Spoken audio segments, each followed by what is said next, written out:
All right, good evening everyone, and welcome to tonight's council meeting. First of all, council would like to acknowledge the Wadawurrung people as the traditional owners, the lands, waterways, under the skies we meet on today. We pay our respects to the elders past and present, and we acknowledge all Aboriginal and Torres Strait Islander people who are part of the greater Geelong community today. This meeting is being broadcast on the internet, and a recording of the meeting will be published on council's website. Good evening everyone, my name is Trent Sullivan, and as the Mayor of the City of Greater Geelong, I'll be chairing the June Council meeting.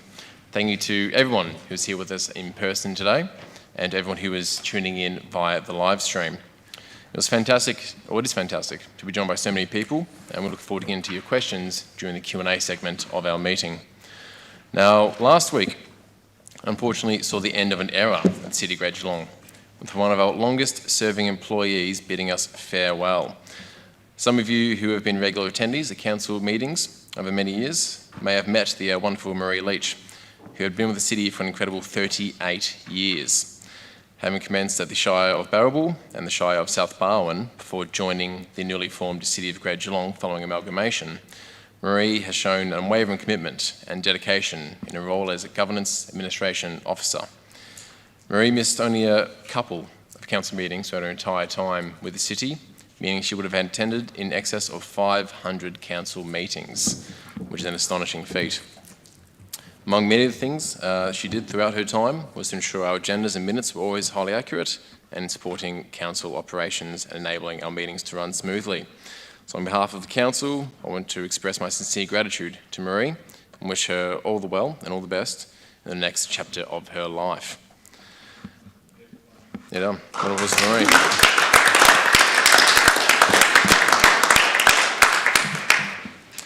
Now, not only Marie, but many of our staff here do an amazing job, and we will be discussing the budget in greater detail shortly.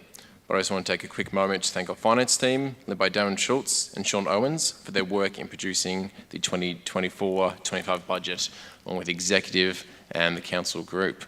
This budget has been out for consultation. It's been read by the community.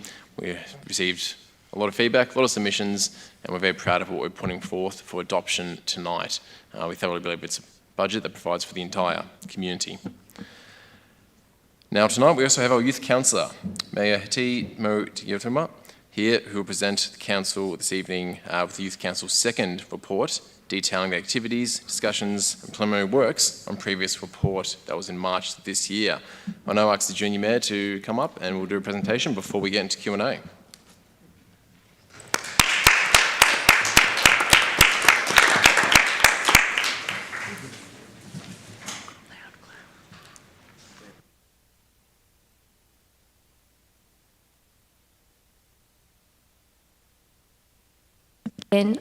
Youth Council would like to acknowledge the Wadawurrung people as the traditional owners of the land, where we live, learn, work and play. We pay our respects to their elders past, present and emerging. We honour their deep spiritual connection to country, where the soil beneath our feet, the water in our streams and the sun rising in the sky carry stories passed down through the generations.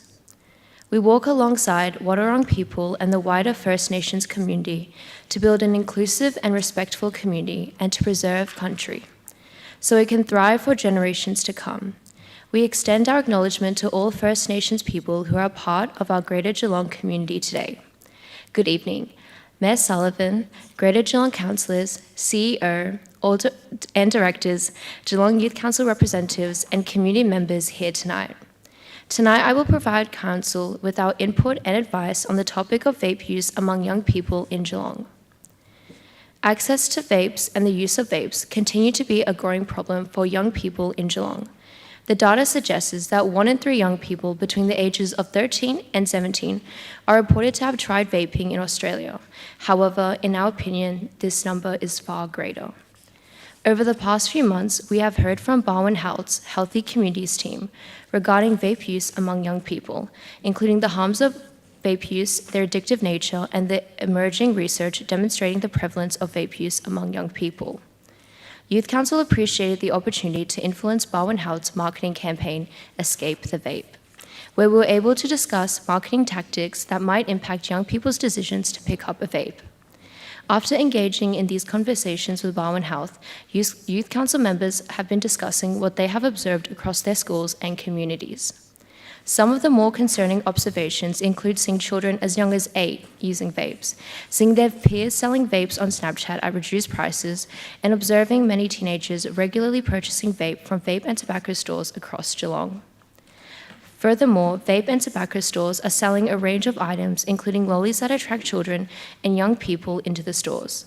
Youth council members are also aware that many young people ask their parents to buy them vapes, and their parents or family members agree as they believe it is a safer alternative than cigarettes. All of these observations are extremely concerning, and youth council participants believe that immediate action is required to curb vape use among young people in Geelong. Unfortunately, the new federal e-cigarette laws are very confusing and have not been well communicated to young people or their parents. Youth council members also struggle to see how these laws are being converted on the ground in Geelong, as it is difficult to see what action is being taken in our community to support the federal laws around the sale of nicotine and non-nicotine products such as vape. Based on the ever-increasing issue of vape use among young people in Geelong, Youth Council provide the following advice to Council and urge councillors to consider the advice and direct it to the CEO for consideration. 1. The sale of tobacco and nicotine products to people under the age of 18 is illegal in Victoria. Youth Council understand that Council's environmental health team regularly inspect and provide education to retailers regarding their obligations under Local Government Act. Youth Council suggests that Council undertake a review of the locations of vape and tobacco stores across Geelong and monitor those more regularly that are in close proximity to schools, including undertaking increased test purchasing across these locations. 2. Concerningly, as discussed above, vape and tobacco stores are selling a range of brightly packaged lollies, confectionaries, and other items that attract children and young people off the streets into the stores, many of which are nearby schools, with some young people not knowing they're in fact vape or tobacco stores. Youth Council would like to see Council work closely with vape and tobacco stores to educate store owners to understand the impact of positioning of certain items has on young people. 3. Youth Council members are aware that retailers across Geelong are selling vape to those under the age of 18. The process to report retailers selling e-cigarettes products to children and minors is to report it to local council. Retailers and persons selling tobacco to a minor who are found to be breaking the law can receive infringements up to $11,095 and/or prosecution in court with penalties up to $110,952, and they can also lose their right to sell tobacco. Youth Council would like to see de-identified registry developed that includes information regarding the number of complaints submitted by the public, the number of test purchasing carried out by tobacco retailers, including how many were in breach of their obligations and how many businesses have been provided with warnings and/or penalty infringements. Youth Council would like this information to be provided to councillors on a quarterly basis, so they too can be aware of the breadth of the issue across Geelong. Thank you for listening to our advice, and we hope that our insights and observations impact how Council responds to the issue of vaping amongst young people in Geelong. Thanks again. Thank you, Junior Mayor Timu Yohalariso.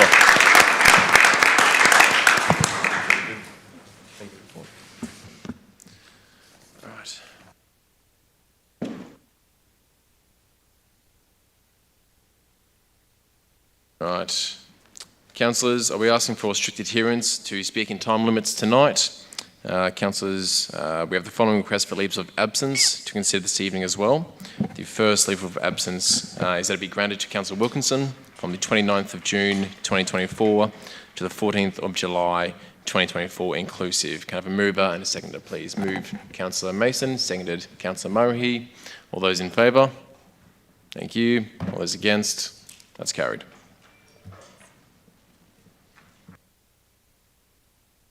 There's no apologies of leaves of absence being noted this evening. Excellent. Declarations of conflict of interest. Are there any declarations of conflict of interest to be raised tonight? Councillor Murray. Mr Mayor, item 2.1, it's the budget. There's one item in that I'm going to be declaring a conflict in. Act of Geelong, as I'm an ambassador for Act of Geelong. Thank you, Councillor Murray. Due to process then, We will vote on that item separately without you before being considered in the budget as a whole. Therefore, that should negate any possible COIs. Any further COIs to be considered? I've got a number, Mr. Mayor. In terms of the question time, if the questions regarding Balmoral Quay or Balmoral development are going to be asked in the chamber tonight, questions 2, 6 and 7, I'll step out for those. I've got a family member that lives right next door to that development. That's that one. In terms of the actual agenda for tonight, I'm a conflict on item 2.9, which is a tender for processing and collecting of curbside waste. The successful tender applicant is a customer of the business of which I am a director.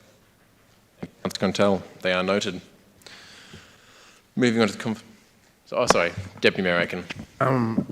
As Councillor Contal has actually just reminded me, I too have a declared interest in relation to the Balmoral proposer, so I will withdraw myself from those questions when they are asked of the council as well too. Thank you, Deputy Mayor, that is noted. There's no further COIs. We'll move into moving and seconding for the minutes of the last council meeting held on the 28th of May 2024. Can we have a mover and a seconder? Moved Councillor Harwood, seconded Councillor Wilkinson. All those in favour? Thank you. All those against? That is carried.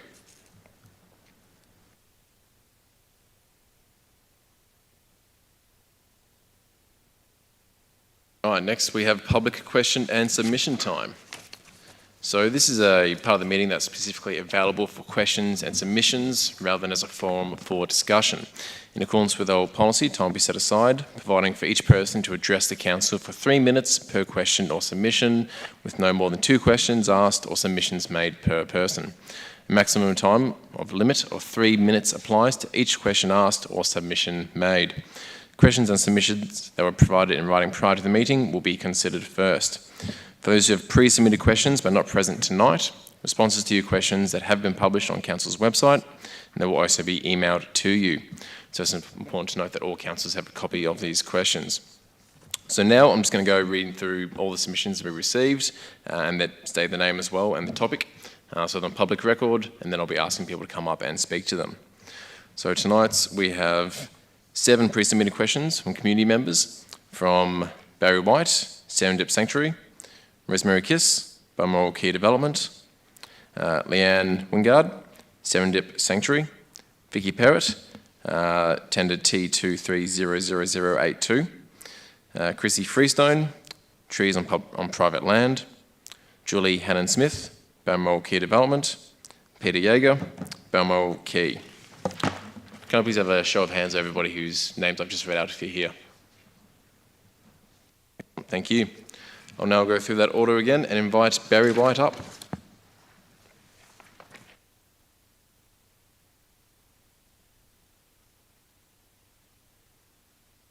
Hi, Barry. Very well, Mayor and councillors and management. I was going to say it's good to be here again, but it's becoming a bit of a habit, unfortunately. My name is Barry White, representing the Lara Care Group. My question concerns the request to Council to help convene a meeting between the Minister for Environment and Tourism, Council representatives and community representatives to discuss the future development of the You Yangs Precinct Master Plan and specifically Serendip Sanctuary. This has been requested 4 times over the last 5 months and so far nothing has been arranged. I'm highlighting this because Serendip is not just another urban park. It comprises 230 hectares and has been a unique feature in the region since it was redesigned and developed in the early 1990s by the Kerner State Government. It has attracted hundreds of thousands of visitors, including international tourists and cruise ship passengers, domestic tourists, schools and wildlife interest groups, and of course is very accessible to Avalon Airport, the Avalon Air Show, and also the Spirit of Tasmania and the tourists that use that service. It's been greatly undervalued as a visitor attraction. Over the 5 years that have just passed, it's deteriorated further due to lack of investment and maintenance by Parks Victoria and most particularly since the removal, by stealth, of many of the previously displayed native birds and animals which were the central attraction along the wildlife walk. At the May meeting, Council arranged for me to meet with management to discuss the proposed joint meeting. This has so far achieved nothing. I was deeply concerned at that meeting to be advised by management that community representation at the proposed meeting with the Minister was not included. This, of course, is unacceptable. It was the community that raised this matter in the first instance, and it was clear that management has little of the information and detail to sensibly discuss the issue. What is currently happening at Serendip will destroy a major tourism asset, not only for our northern region, but for Greater Geelong, and the entire community should be concerned about what is going on.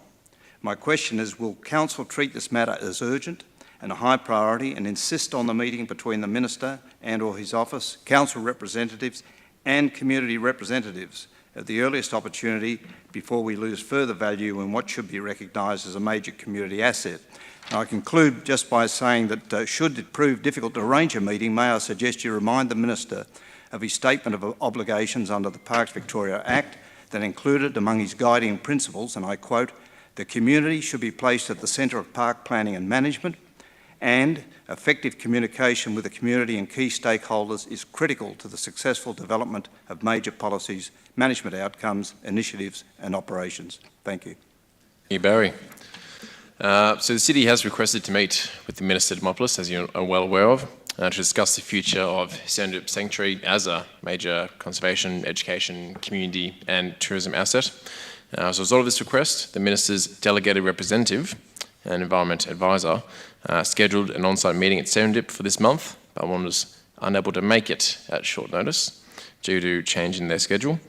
We have reached out to the Minister's office again to reschedule and have specifically asked that a community member be included in this conversation.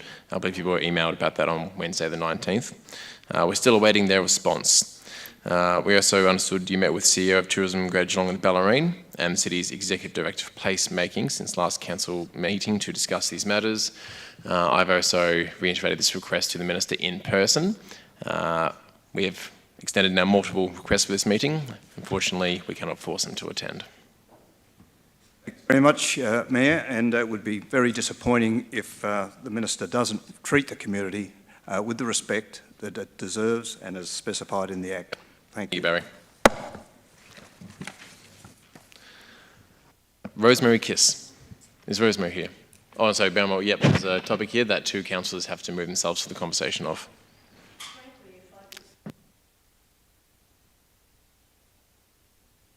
I understand, ma'am, it's something they've been advised of in past, so they've decided to leave. For Balmoral Key. I was thinking about that, yeah.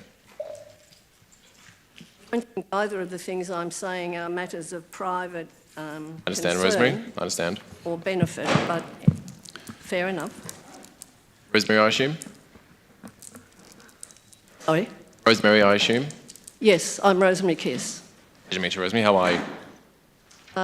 As well as I can be in the circumstances. Thank you very much. I've just had bad news from somebody who's close to me, so Apologies. that's a disadvantage. Councillors, you know that I'm one of those people who does write letters to the advertiser and generally has an interest in local government. So I want to say that I know that the job you do is a very difficult one. I'm very aware of that and I take that into account, but at the same time I look to you as our democratic representatives, democratically elected, and therefore I expect a lot of you and I expect you to work on behalf of the community to the best of your abilities. So I have two questions. I'll get straight to them. They're not necessarily in any logical order. First one is, I'd like to know which, if any, of our Geelong councillors considers that a 7-storey apartment building proposed to be built at Balmoral Quay, adjacent to Rippleside Park, will provide any kind of benefit to the people of Greater Geelong. Could any councillor or councillors' names be read out, please? The question really is a broad one. It's not whether you're in favour or not in favour of providing a planning approval. It's whether you believe this is to the benefit of the people of Geelong. Thank you for your question, Rosemary. As you are aware, the Council is the planning authority for the Balmoral Key Amendment C436GGEE, and under the requirements of the Planning and Environment Act, must also consider the Independent Planning Panel report before deciding whether or not to adopt the amendment. Councillors will be presented that report for decision at a future council meeting. Personally, I believe it might be a bit early to ask if councillors make a broad stroke brush decision if it is to the benefit or not without that independent advice. Not asking them for their views on the actual, or how they believe that they should handle that. I understand that, Rosemary. Councillors can answer if they wish, but I believe we'll be referring it to that future meeting. Thank you, Mayor. I don't think that's a very adequate response. I understand. This You is have again. had This is not a plenty of forum time for. to think about Pardon this me, issue. Rosemary. This is not a Thank forum you. for debate, as we said earlier. It's for questions and answers. Answers are answers. What you've They are said indeed, is not whether you an like them or answer. not. I apologise, Thank Rosemary. You have a Thank second question Mayor. here that you submitted. The Sorry, for a second moment before question- you go over, Rosemary. Councillor Wilkinson wishes to raise a point.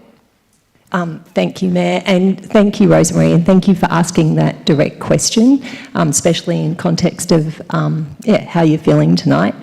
I've, since coming to council, learnt very quickly and understand the responsibility of the planning committee, and it's really important to be objective and unbiased in terms of entering that planning committee. And if that was to come up and this particular decision needs to be made, I would like to go into that as completely objective so that I can actually do my work as a councillor effectively. So your question does pertain to the development, and I reserve the right to be able to be objective and to utilise my decision making appropriately. Councillor Wilkinson. Second question, Rosemary, please. second question concerns a broader issue of planning in the city and the provision of appropriate housing. What direction have Geelong councillors given to relevant officers to undertake a full audit of underutilised and often unsightly precincts with a view to rezoning or other suitable steps to facilitate the development of well-placed, affordable housing for the people of Geelong? One such precinct is alongside the Melbourne-Geelong Service Road at St Helens and Rippleside, and there are many others in the CBD and throughout the city, I believe. Thank you for the second question, Rosemary. As you'll be aware, the city's settlement strategy and planning scheme that are both endorsed by the council identify locations for future housing across Greater Geelong, including in established suburbs and central Geelong. We have rezoned the former Geelong sale yards to facilitate medium to high density housing and have recently prepared the urban design frameworks for Pago Street and South Geelong to encourage more diversity and density in housing. All these precincts require social and affordable housing contributions as part of the development. You may also be aware that the state has recently announced housing targets for all municipalities, including the City of Greater Geelong, at a target of 139,000 new dwellings by 2050. There will be increased pressure on council to identify and release infill housing opportunities, including social and affordable housing. We've also had multiple other blocks which have come up we've advertised for social and affordable housing as well in the past. So there's a myriad of locations that council has identified and is working upon that are true to our strategies of including affordable and social housing in all new developments. Are these able to be accessed by the community as a whole? I believe some of them are in the public realm, Rosemary. All these plans that I've identified Major are in the ones, public yes. realm. I understand those. But the smaller ones, I have to double check back on you on that one. We'll get that information to you. Thank you, Rosemary.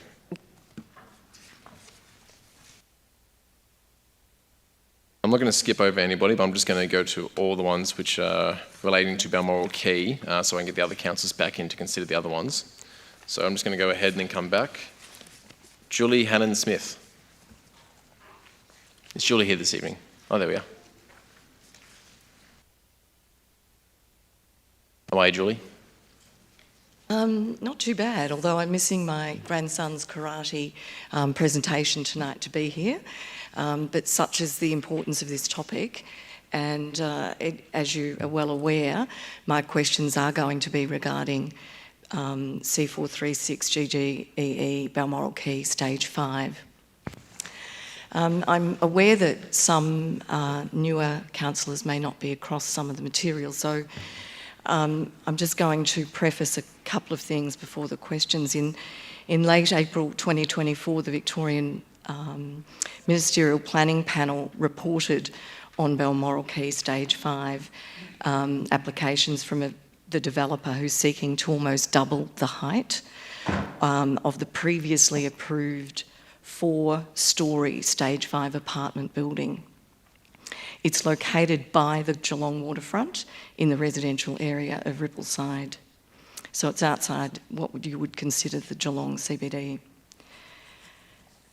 I'm just going to say that overall, I guess this is a spoiler for you councillors, that overall the planning committee seems to endorse the developer proposal to not only construct an apartment tower of 7 storeys at over 28 metres, but reduce on-site car parking in spite of an increase in the number of apartments. The community of Rippleside feels really strongly about this matter, which is why there was 173 submissions to that panel report, of which one of the group ones had 419 signatories. In my view, it feels we're being bullied by a developer backed by investors with deep pockets and a goal of pushing the boundary to see just how high and how many can be built. Opportunistically, this proposal coincides with the government trying to meet statewide accommodation shortage. But tell me how these waterfront apartments help to address Geelong's supply of affordable housing when they're likely to sell for 1-bedders in excess of $800,000, for 2-bedders over 1.5, and for 3-bedders probably $2 million plus. In July or later, maybe August, at a council meeting coming up, you as democratically elected councillors will need to decide whether to accept or reject the panel proposals. You have the power to say no to this overdevelopment, and I would urge you to do so. Consider the serious infrastructure issues which come with overdevelopment in residential areas, such as vehicle parking, traffic and road safety, which local residents believe have not been addressed or understood throughout this whole process.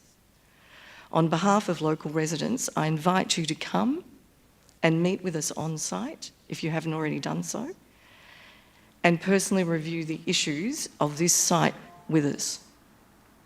Stage 5 site is squeezed by road boundaries of Liverpool Street, Julie, I'm afraid we'll have to take that first prelude that you did not submit as a statement. I believe you have 2 pre-submitted questions to ask. Yep. The site, those. yeah, so the Thank question is coming in this next sentence. The site was used throughout construction of earlier Balmoral Quay stages to store heavy-duty equipment, building materials, supplies, and at least 3 portable on-site offices. So my questions tonight relate to that site. In addition to the mandatory traffic safety compliance required by Safe Work Australia and state regulations for on-site workers, so it keeps them protected, what will council mandate of the developer and its contractors or agents during delivery, unloading, storage of supply and equipment for build to ensure safety management of pedestrian and vehicle traffic around the development site and adjoining streets? What parking provision is required by council for trucks, deliveries, trade vehicles and workers during the build to minimise this disruption to local traffic parking and enable park access? First question there, Julie.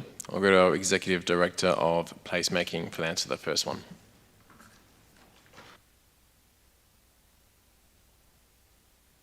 Not yet. The one next to you is though, if you want to use that one. Is that better? Yep. Thank you for your question, Julie. The permit conditions require a road safety audit, and conditions 17, 18 and 19 of the draft planning permit pick that up. In addition, as part of the building permit issued for the site, a construction management plan, otherwise known as a CMP, is mandated and would need to be approved. The CMP covers traffic routes, parking and loading. The draft planning permit also provides a general amenity condition, which is condition 8, that ensures the amenity of the area must not be detrimentally affected by the use or development. There are also local parking laws that apply, and our local laws officers will monitor them accordingly. My second question, what will Council do if requested to provide any public space, such as using existing car park spaces or any of Rippleside Park, during any type of construction in stage 5? And I note the construction of the Quality Hotel and the Esplanade at Drumcondra. They've built a temporary designated truck ramp in Stradling Avenue. Is there something that's going to be managed in this way? Will this be similarly managed, or will we get the previous practice where they've had trucks parking, blocking traffic to unload supplies, dumping supplies on the roadway or the building site? Because clearly that building site is going. That's where they're putting this apartment block. So where will they be putting all these things? If the CMP proposes to use public land temporarily during construction, then the city would evaluate the plan to determine if it is appropriate to use this space and what conditions may be required. And as part of that process, we would require that this information be communicated to all the local residents as to what any impact may be. Thank you, Julie. Is Peter Jaeger here? There we are. I'll stand. I think you'll still hear me. Mike, sir, how are you doing? As well as can be expected. Well as can be. My name is Peter Jaeger, and I'm a Rippleside resident and a retired safety consultant.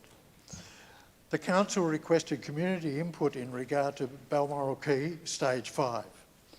The response, both in submissions and petitions, was almost totally opposed to the current plan for a 7-storey, 84-unit building due to the bulk, character, amenity, traffic and parking concerns.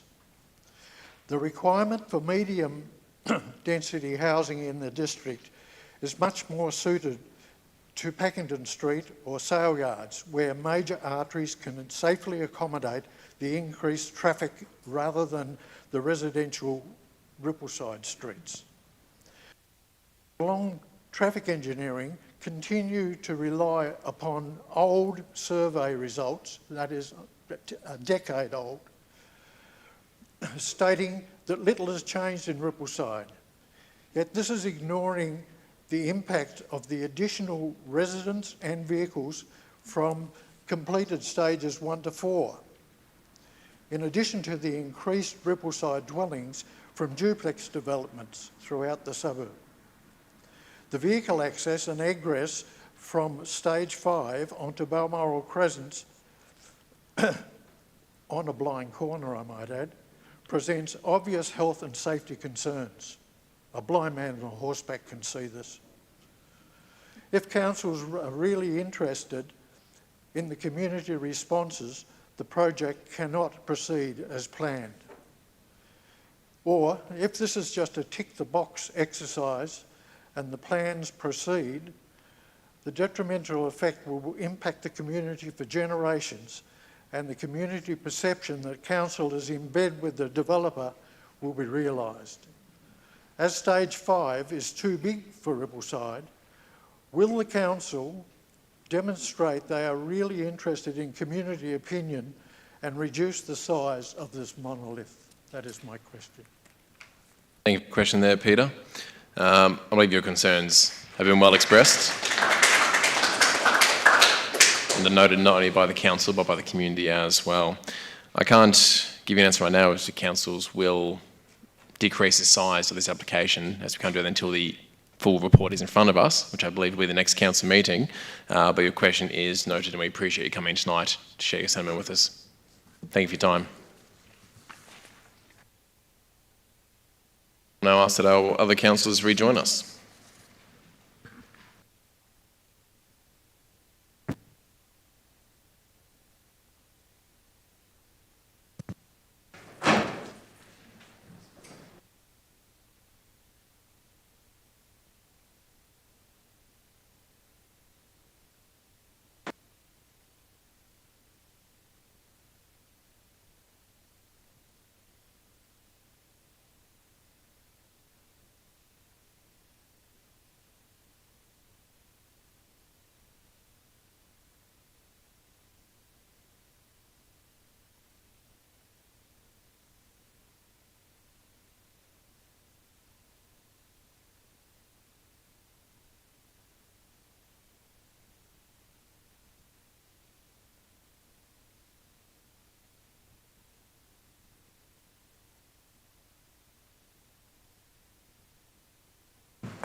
All right, we've got everyone here.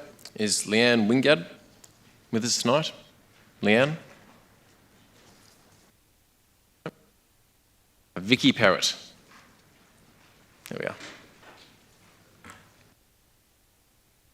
YP. I'm very well, thank you, Mayor, and good evening, Mayor and councillors. Many of you know that I've been a sustainability advocate for more than a decade and now currently am proud to be the president of Ballerine Catchment Network, whose on behalf we actually made a very detailed submission to the current federal Senate inquiry into the waste reduction and recycling policies. And I know from all the work Geelong Sustainability has done on the war on waste and the transition to a circular economy that our community wants to produce less waste and head towards that circular economy and zero emissions and zero waste. So this item 2.9 and the contract for Cleanaway is quite relevant and timely to pause and think about some things that perhaps the community members are less aware of and some questions that I have. It is also worth noting that the preferred operator, Cleanaway, is proposing to construct and operate a similarly massive waste incinerator at Wollert that will also burn 400,000 tonnes of waste per annum, similar to the one proposed by Prospect Hill here in Lara. And similarly, the community up there is galvanising against it. As I understand, following the collapse of SKM, Cleanaway took over the collection of our yellow top bins. Yeah, I'm going to leave because, as I mentioned before, Cleanaway is a customer of the business of which I'm a director, and so I'll step out. Thank you. I'll just ask you to hold, Vicky. Your time will be paused whilst we just have Councillor Contel exit the chamber again.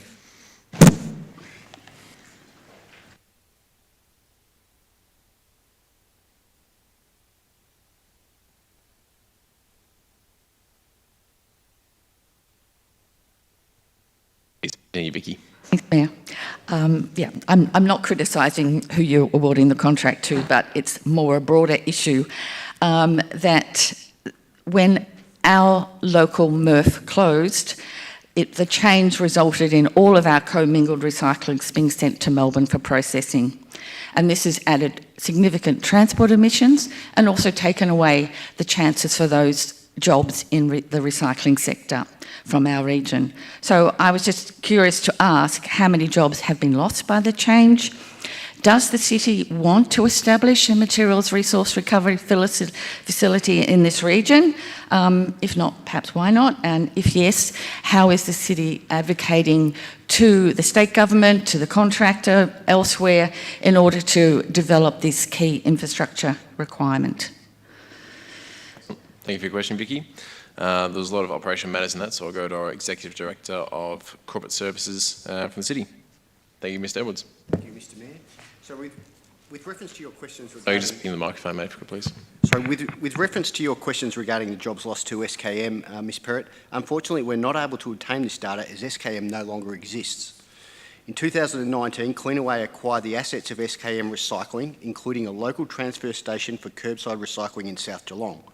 The material logistics and local staffing levels proposed by the preferred tenderer Cleanaway is similar to the previous services provided by SKM Recycling, including the use of the local transfer station. The City has been investigating the opportunity to establish a local waste hub that includes the functions of waste and recycling transfer, circular economy and materials recovery. With support from the G21 Geelong Region Alliance, the City has been advocating to the State Government for funding and support. As you would know, Vicky, we send quite a bit of our funds up the road with the EPA fees each year, and we are having serious and often conversations with the State Government trying to get that money back down the road here to invest it in these sorts of facilities. Excellent. My second question actually goes to the commingled collection and compactation method. Those trucks are pushing the rubbish back, means that there's significant contamination and damage to the collected materials, lowering their market value. Do you have, and have you asked, what is the volume of collected commingled recyclables that becomes residual waste? Because that's the fodder for the feedstock for these waste incinerators. What happens to the residual waste as far as you're concerned? And also just a question about when Council is going to implement its separate collection for glass, because that is what is damaging the cardboard stream. Yeah. I'll go to our subject matter expert, the Executive Director for City Infrastructure, Mr. James Certain, please. Thank you, Mayor, and thanks for your question, Vicky. Under the current curbside collection contract, financial penalty applies to the collection contractor for over-compaction of recycled materials. This mechanism ensures that the collected recycling materials remain loose to support the sorting and the recovery process. The main recycling contamination at the moment is coming from the incorrect use of household recycling bins, so disposal of bagged rubbish and non-recyclable items.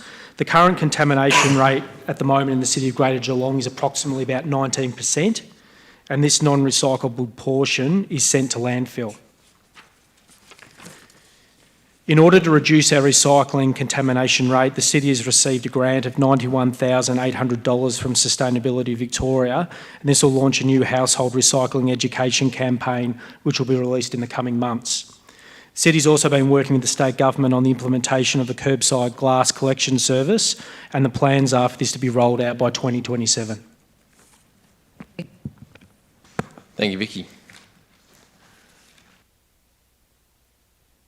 See Freestone here.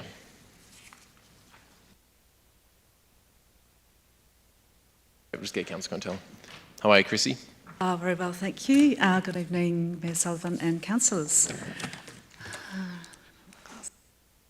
Thank you for taking my question.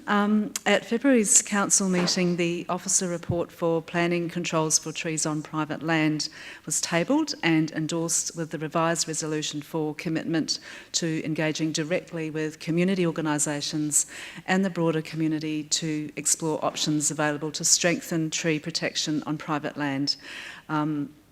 This coming about after a splitting of the combined private and public tree protection policy. Efforts to establish when this community engagement will occur have been fruitless so far. I've received vague advice from different council sources that the engagement plan will be going out in the coming months. Can Council please give a more definitive timeline around this? My concern is that given a notice of motion to strengthen private tree protection regulations was passed back in July 2022, a process is dragging out unnecessarily as tree canopy in the Geelong area, particularly on private land, continues to decline at an alarming rate. Thank you. Thank you for the question there, Chrissy. I'll go to the Executive Director of Placemaking, Director Bradley. Thanks for your question, Chrissy. Important to note that whilst the notice of motion was back in July 2022, the report only came through council formally earlier this year. So since then, council officers have been undertaking significant preliminary work in preparation of this engagement. Only last week we met with some community members to obtain further background on community concerns in regards to tree planting, as well as garner some feedback on ideas for what specifically they want to see in that community engagement process. We are working towards rolling out the community engagement in November of this year. We would have liked to have started it much earlier, but as you know, we're about to enter into a caretaker period in which, you know, it's difficult for us to undertake such activities. So we report on the findings. We're anticipating to be back with council as soon as we can early in the new year. Thanks very much. See. That's the end of all the pre-submitted questions and submissions to council. I've got roughly 7 or 8 minutes, which I can open up to the floor for people who wish to come and ask a question of council.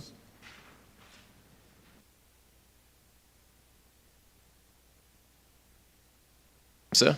Hi, I'm Steve O'Brien. Welcome, Steve. Sorry? Welcome, Steve. Thank you.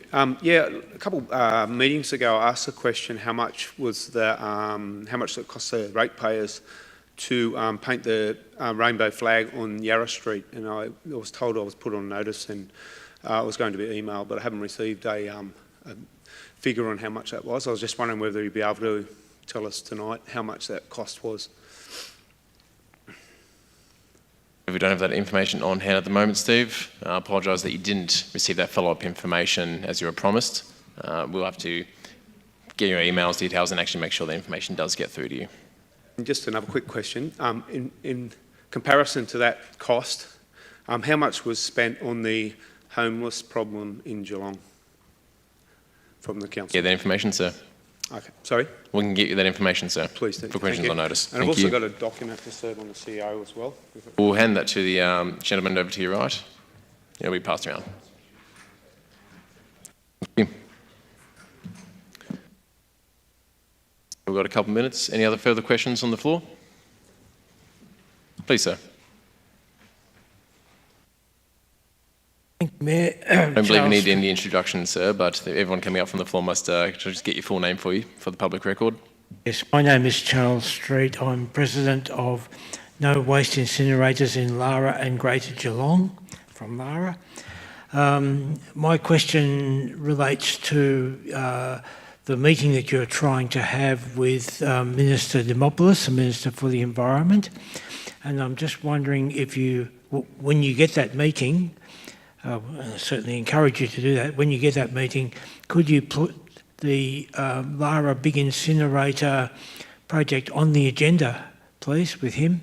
And would you please convey to him the same concerns that Council also sent to the Planning Minister, please? I appreciate your passion on that one, Charles. The Minister is not only for outdoor recreation and major events and tourism, but is for environment as well. So I do believe it is in that wheelhouse. Thank you. We've got time for one more question.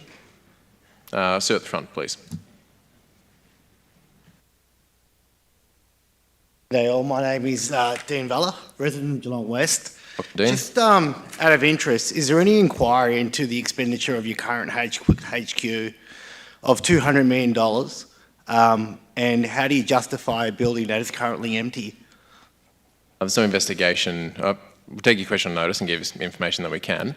There's no investigation into the current costing of that building. It didn't cost the council $200 million to build, so that was the estimated price of the entire precinct once fully developed. Correct. Taxpayers. The building ratepayers, mostly. And then, but we can get you further information on notice if needed. How do you justify it being empty? It's not empty, sir. It isn't? No. What portion of it is empty? We give you further information you want, sir, but it's not empty. It is utilised by council officers. The whole building? The building is utilised, sir. The whole building, sir? So I've answered, everyone gets 2 questions. I've answered multiple questions of yours now, thank you. So is the building empty or not? Sir, please. You've allocated your resources of question time. Thank you. With that, we'll be moving on from Q&A time into the reports for the evening. Thank you everybody who's asked a question and been here to witness or ask one themselves. Mr. Mayor? Councillor Contell? Yeah, I apologise. I have one other conflict of interest in terms of the budget. Through my employer, I am a member of the Geelong Chamber of Commerce. On which item of this? Part of the budget. Okay, so Councillor Contell, as we are doing with Councillor Murray's COI, we can have that line item separated out, voted on independently, and then you can rejoin to vote on the entire budget. Thank you. All right.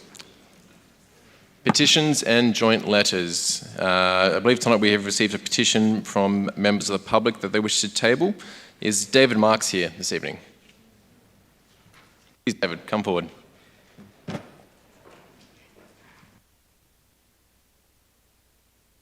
Thank you, Mr. Mayor. David Marks. I'm Deputy Chair of the Indented Head Community Association, and as you're aware, you have a petition that's been presented by over 300 residents, signed by 300 residents of Indented Head, requesting that the council complete 3 missing sections of footpath which will provide our residents a continuous, sealed and safe off-road access to our key places, being the Indented Head Post Office and General Store, noting we do not have home deliveries, the foreshore, coastal trail, community hall and public transport. In 2022, council officers conducted a survey of residents which completely misrepresented and misinformed residents of the true issue in regards to walkability and a pedestrian-friendly piece of infrastructure within our growing township, which created frustration and anger in our community. The missing links of footpaths are as follows. Grieve Avenue, 140 metres. The footpath should have been installed under planning permit number 796 in 2015. The developer, subdivided, was required to do this. Council officers were advised that this had not been done, but failed to act and enforce the permit conditions. Batman Road, 640 metres. This is a major road and part of the bus route through Indented Head. Residents, including children accessing the school bus, mothers pushing toddlers in prams, and older residents on mobility scooters and walking frames have to walk on the road to access essential services. A bad injury or death from vehicles and pedestrians using the same piece of bitumen is going to occur. 3 Ibbotson Street between Hygeia Court and Batman Road, 150 metres. Ibbotson Street is a direct connection between Indented Head and St Leonard's, and this section is on the corner of Batman and Ibbotson Street. Again, a recipe for a serious accident between car and pedestrian. Normally we would request our ward councillor to present this petition. However, at our July 23 meeting, Councillor Mason stated that unlike Councillor Dool, who provided him, it would be pork barrelling and bad government to support our request for council to fund this infrastructure. Councillor Mason also said that we chose to live in a small community and couldn't expect council infrastructure in our township, hence my presentation as Deputy Chair of IHCA tonight.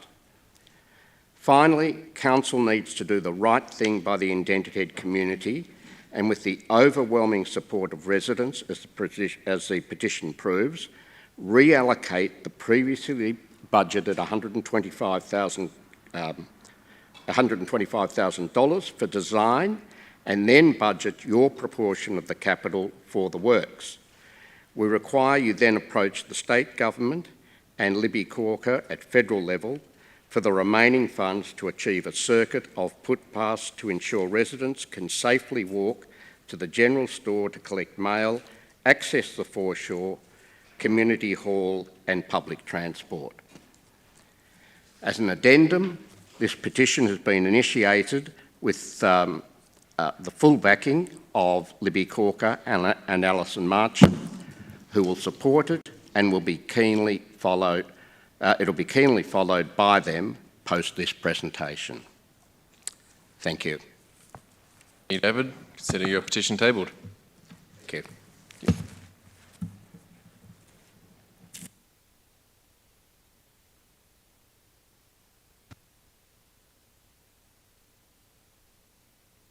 If no other petitions or letters to be tabled, we'll go straight into section 2 reports. But before we do that, I'll just call a 5-minute break and we'll reconvene at 7:30. Thank you.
All right, we'll get back in our places, everyone.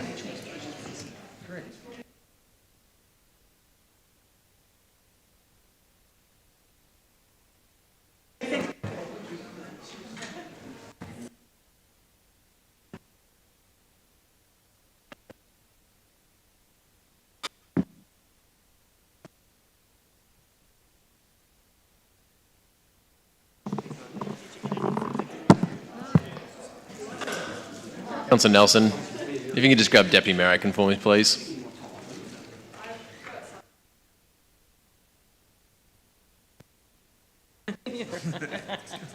Dangerous. One drink. So they call it one pot screamer? Yep.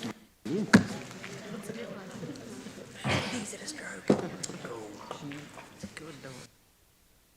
Right, everyone, we will get underway again, moving into section 2, reports for the evening. Before we do, though, I will make note of former councillor and Mayor Stretch Contell in the chamber with us here this evening. Welcome, Stretch. Into section 2, reports. Item 1 is the declaration of the 2024-25 rates and 24-25 budget. Now, 2 councillors have declared conflict of interest for 2 items, so I'll now ask them to remove the room whilst we consider them separately. Post that, they may return. Thank you, Councillors Murray and Contell.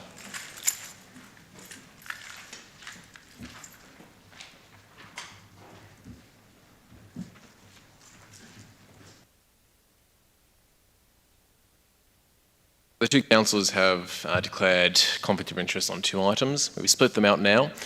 We, as the remaining council group, will vote on those if they are in the affirmative and are made part of the entire budget. Then the 2 councillors who have declared conflict of interest can return to the chamber and vote on the budget as a whole, as they did not vote on whether these 2 items were included in the budget that was tabled. However, I will need an initial moving of these items. I'll ask Councillor Harwood, you happy to move that? And Deputy Mayor Aiken, do you wish to speak to him? No, thank you. It's self-explanatory. Same here as well too, Mr. Mayor. Yep. No other councillors wish to speak to the motion? We will immediately vote on these 2 items here. I'll put to the vote. All those in favour? Thank you.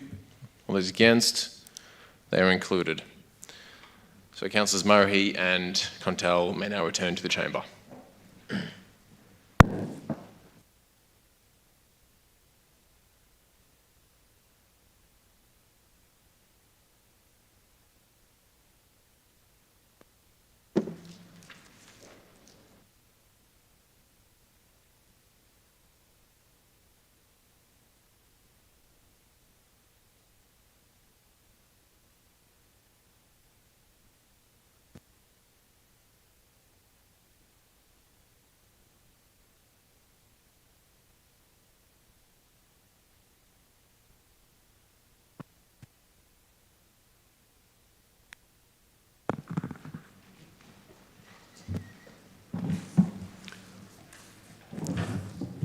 All right, now we have the declaration of the 2024-25 rates and 2024-25 budget as a whole on the table, with those 2 items voted on before, now included.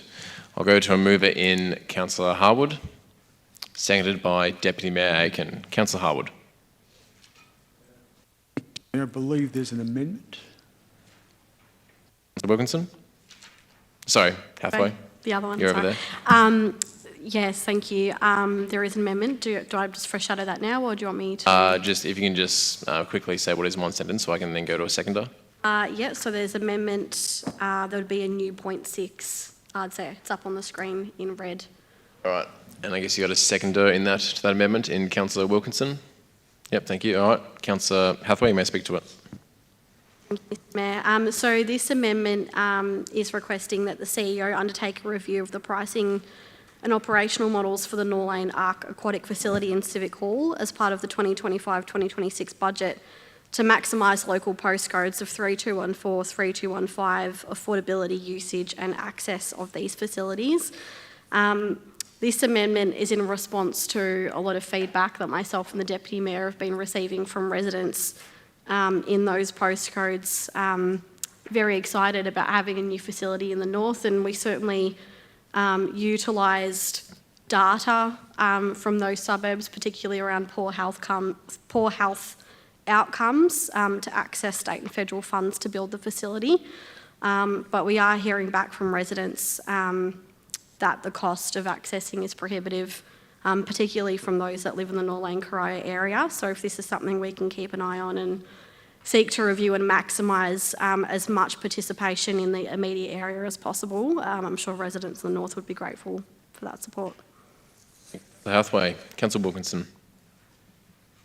Thank you. And I do understand that officers have done a fair bit of work in this space as well, but I concur that a review is really important just to see how these changes are impacting and whether we're actually getting the take-up that's justified. Other councillors wish to speak to this amendment? Deputy Mayor Aiken.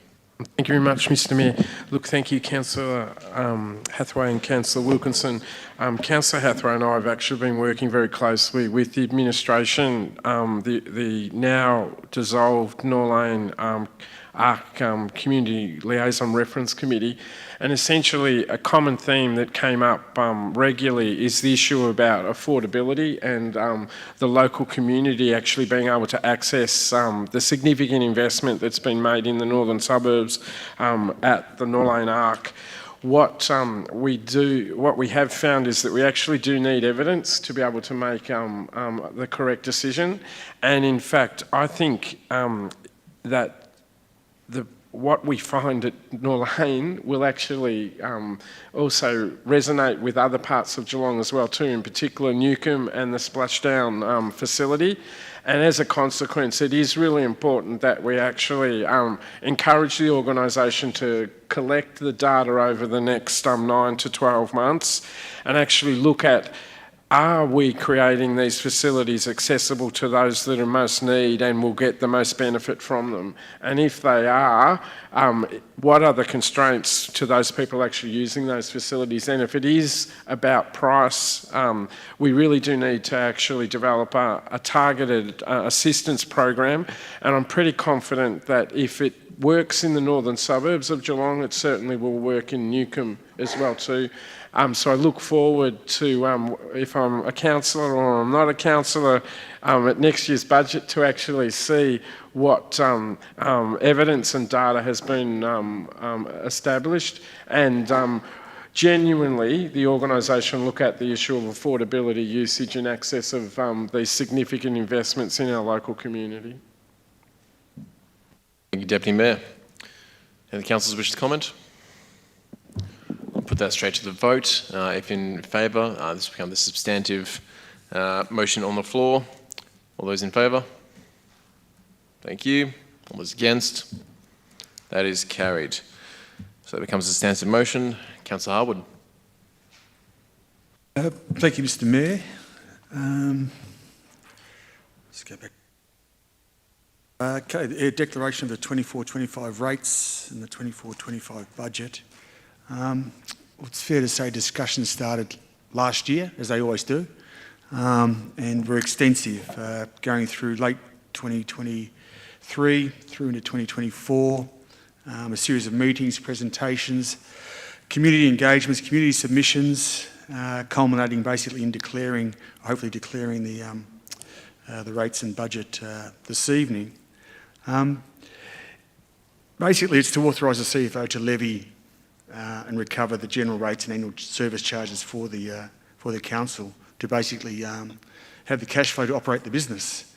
A couple of important points, well, there are many, but again, the rate cap is set at around 2.75, which is I guess from a community's perspective, is a reasonable number. From an operating council perspective, it's light, but I guess we've come to adjust over the years with the rate cap, but it has also, I guess, forced council to be more creative in other areas in income, deriving income. Our operating surplus is expected at around $1.5 million, which was updated after the recent submission from the panel hearing from the community, and that'll be probably discussed a little further this evening. Our capital program forecast is around $203 million. And I would say arguably Geelong has one of the highest capital programs in the state. And that comes from, I guess, the close connection to the community and what they expect to be created and built and maintained in the community. And that has become, I guess, one of the major focuses, particularly of councillors. We spend an enormous amount of time engaged with the community in what they're seeking from council. Council is responsible for around 127 odd services, but one of the main focuses is always around what is council building, what is the infrastructure they're building or maintaining or renewing, has become, I guess, in my time, certainly the main focus. The only other point I was going to raise, and it's a little left field, but listening to the radio today about feedback about councils and where they sit in the community and their contributions, and there was quite a groundswell about should we have councils, and it was a really interesting discussion around the cost of councils and what's the value when it comes to rates and it comes to the budgets that they set. And I guess the answer is complex and varied, but council is the grassroots. It's where you can come to people individually. It's where you can state your case personally. It's where you can be heard personally, and you are directly connected to the community. As we go higher up to the state and the feds, there's a greater disconnect. Should we have a council and a state government? I wrote back in 2018 that I think we're over-governed and we shouldn't, but that's another discussion. I guess I'm off the track a little, but my point is, when it comes to the community's money and the cost to the community for running council and providing everything that they expect, it has basically got to a point where we're on our limit, and we need to, I guess, have greater concerns for the future about what we are providing and the cost of what we're providing, particularly where a budget is set, whereas the budget is set to build as opposed to what we can actually afford in the first place. So that's a further discussion with the community. I'll leave it there and I'll expand later on. Thank you. Thank you, Councillor Harwood. Deputy Mayor Aiken. Thank you very much, Mr Mayor, and thank you, Councillor Harwood. At the last time that the budget came to us, I actually spoke at a macro level. Tonight, actually, I want to speak at a micro level. So, look, the northern suburbs is actually getting some really good projects out of this particular budget. Kemima Drive drainage works of $1.3 million, Windsor Park upgrade $2.5 million, which is a contribution of $2 million from the state government. Mapanul Park, $600,000, and Rippleside All Abilities Playground, which is $4.8 million. All of those projects were previously paused under the council's well-documented financial affordability issues, and tonight all of them actually are potentially going to be supported, and there's a number of members in the community and in the audience tonight that are supporting all of these projects that have strong community endorsement. I should also say that in local government, we're the only tier of government that actually has to put its budget out to a submission process. So you don't get that opportunity at the state or federal level. And the purpose of the submission process is for the councillors to listen to the community and actually make adjustments to their budget. And I'm pleased tonight to actually say on a micro level, probably the most important decision that we're responding to in terms of the submission is that we are committed to fully fund the $1.7 million towards Hamlin Park female-friendly change rooms. That project doesn't deserve to hang out there in the community and wait for a federal government announcement. That project needs to be committed to and undertaken during the financial year 24-25, and I'm pleased that the council's responded to that by actually committing to that tonight. It will be a benefit for us financially if we get $1.5 million from the federal government, but all of us are unanimous in our support of that particular project and the need that's been presented to us by that community organisation. I'm also really pleased as well too to see that we're committing $50,000 emergency funding increase towards our neighbourhood centres. Our neighbourhood centres in Geelong are actually the coalface of the cost of living crisis that's occurring in our community, and tonight we're actually giving an additional $50,000 emergency funding to our neighbourhood centres so they can significantly try and impact the tremendous work that they are doing in our community. I'm also pleased to see that the East Geelong Football and Netball Club will be getting an additional netball court with a $650,000 announcement tonight. It is important that we actually have supported that tonight because there's a $250,000 state government grant towards that particular project, so it means $900,000 is now available to deliver that project. And there are a number of submitters that have missed out and that we're extremely close. An example of those was the Grovedale issues associated with their netball facilities. I encourage the community to continue to lobby their councillors every single year for their projects that are of importance and make sure that the council group does make the right decisions that benefit the community with a significant budget that we do have. Thank you. Councillor's comment. Councillor Cadwell. Thanks, Mr Mayor, and thank you, Councillor Aiken. You've stolen some of my thunder already, that's okay. I'd just like to say that I'm personally very excited to see the funding secured in this budget for some really important projects in the Brownbill ward, including some much needed projects in the 3219 area, which has often missed out on council funding over recent years. And the funding includes $1 million for facility upgrades at the Thompson Reserve, which will allow us to start the much needed upgrades for 2 netball courts, the cricket training facilities and lighting on the first and second oval. And that's going to benefit everyone at the Thompson Sports Club, so the men's and women's footy, the netball and cricket teams, as well as the wider community that frequently use this reserve. And I'm looking forward to working with the club and council to secure further funding in coming years. We've also secured, as Councillor Aiken's mentioned, a further $650,000 for upgrades at the Richmond Oval at East Geelong to deliver the much needed upgrades to the second netball court for the East Geelong Football Netball Club, which is again on top of a previous commitment of $250,000 to install further safety lighting and behind goal protection netting for the northern goals. And importantly, the upgrades to the second netball court will provide safe and adequate playing and training facilities, an expansion of the club's netball teams, and will actually bring the netball facilities up to the minimum standard the council prescribes across the region. We'll also be able to relocate the playground, which is currently unable to be used due to some recent damage. We'll be able to continue the implementation of the master plan for the Aldershot Reserve in St Albans Park, with a further $1.7 million allocated to deliver the play space, fitness station and trails at the reserve, and this is on top of $900,000 spent so far for the secure fenced dog park, which is close to completion, planting of new trees at the reserve and upgraded pathways surrounding and intersecting the reserve.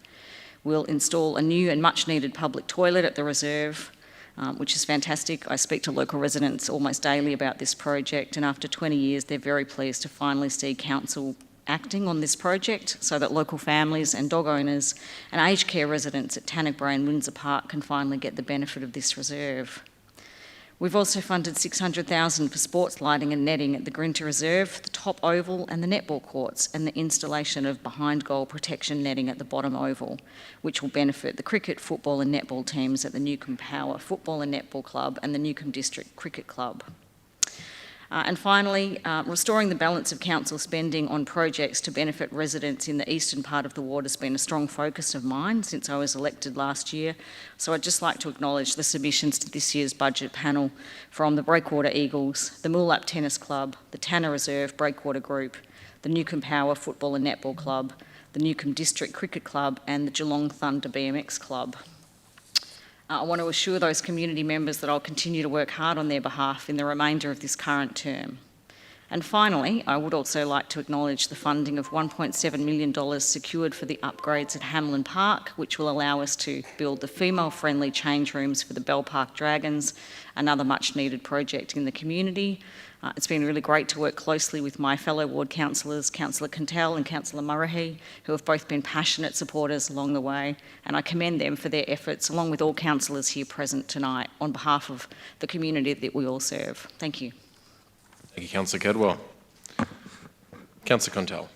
Thanks, Mr Mayor. I won't go into all the projects. Just a couple of things I wanted to mention is the extent of the capital works projects, which is some 207 million.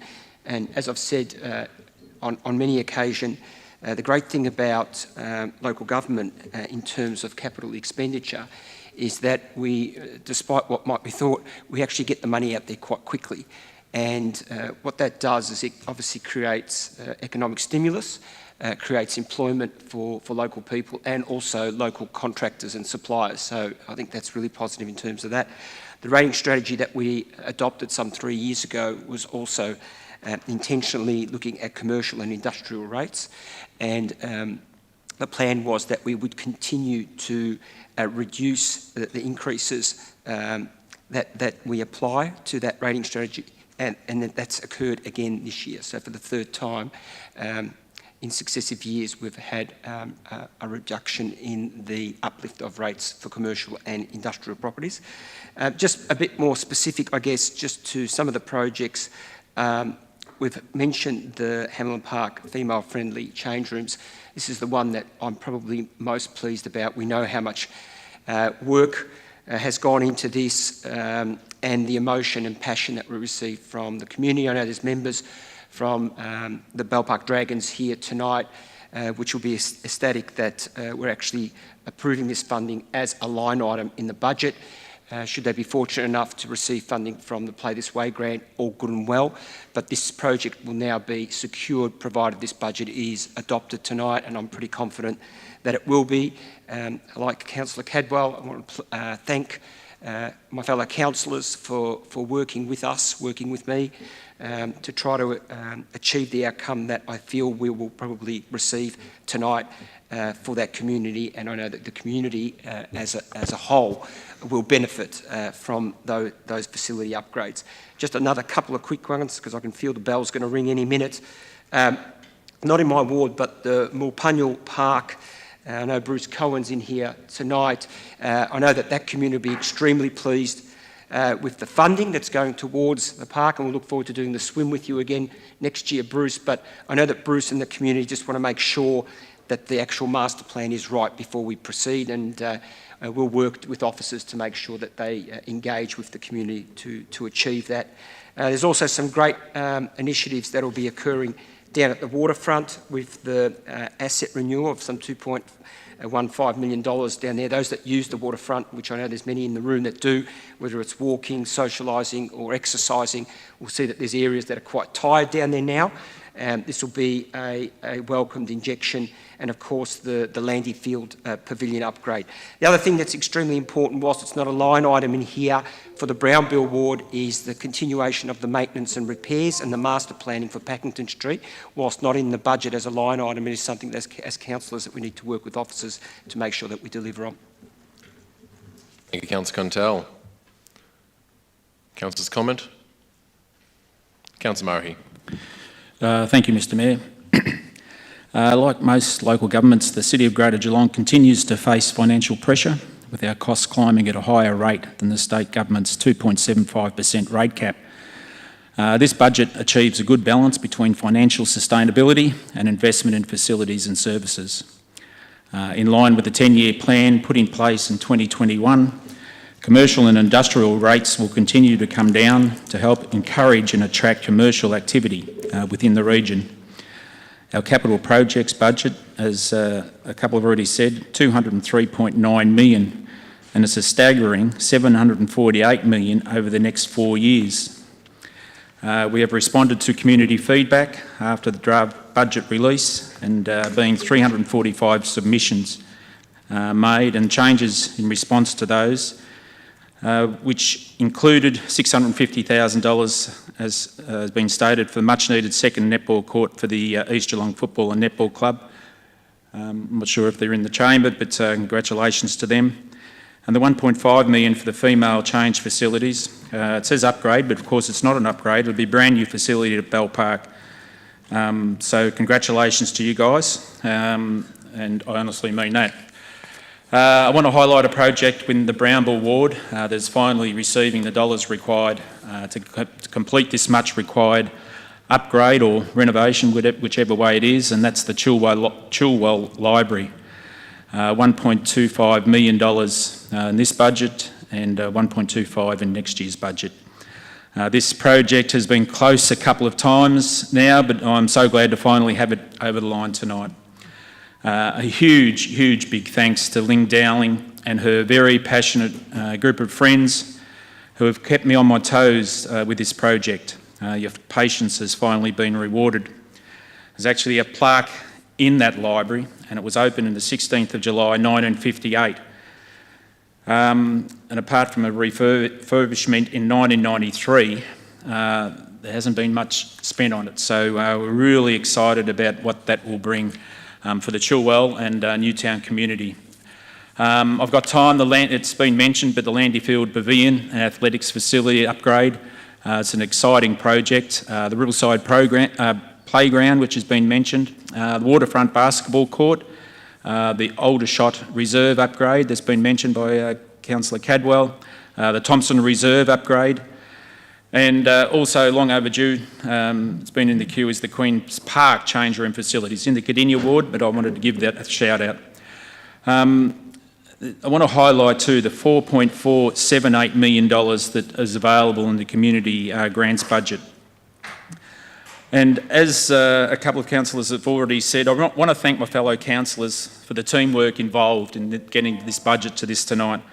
There's been a real appetite to work together on this and agree, and to get it to this point in the chamber tonight, I want to congratulate every one of us. So thank you. Mr. Mayor. Wilkinson.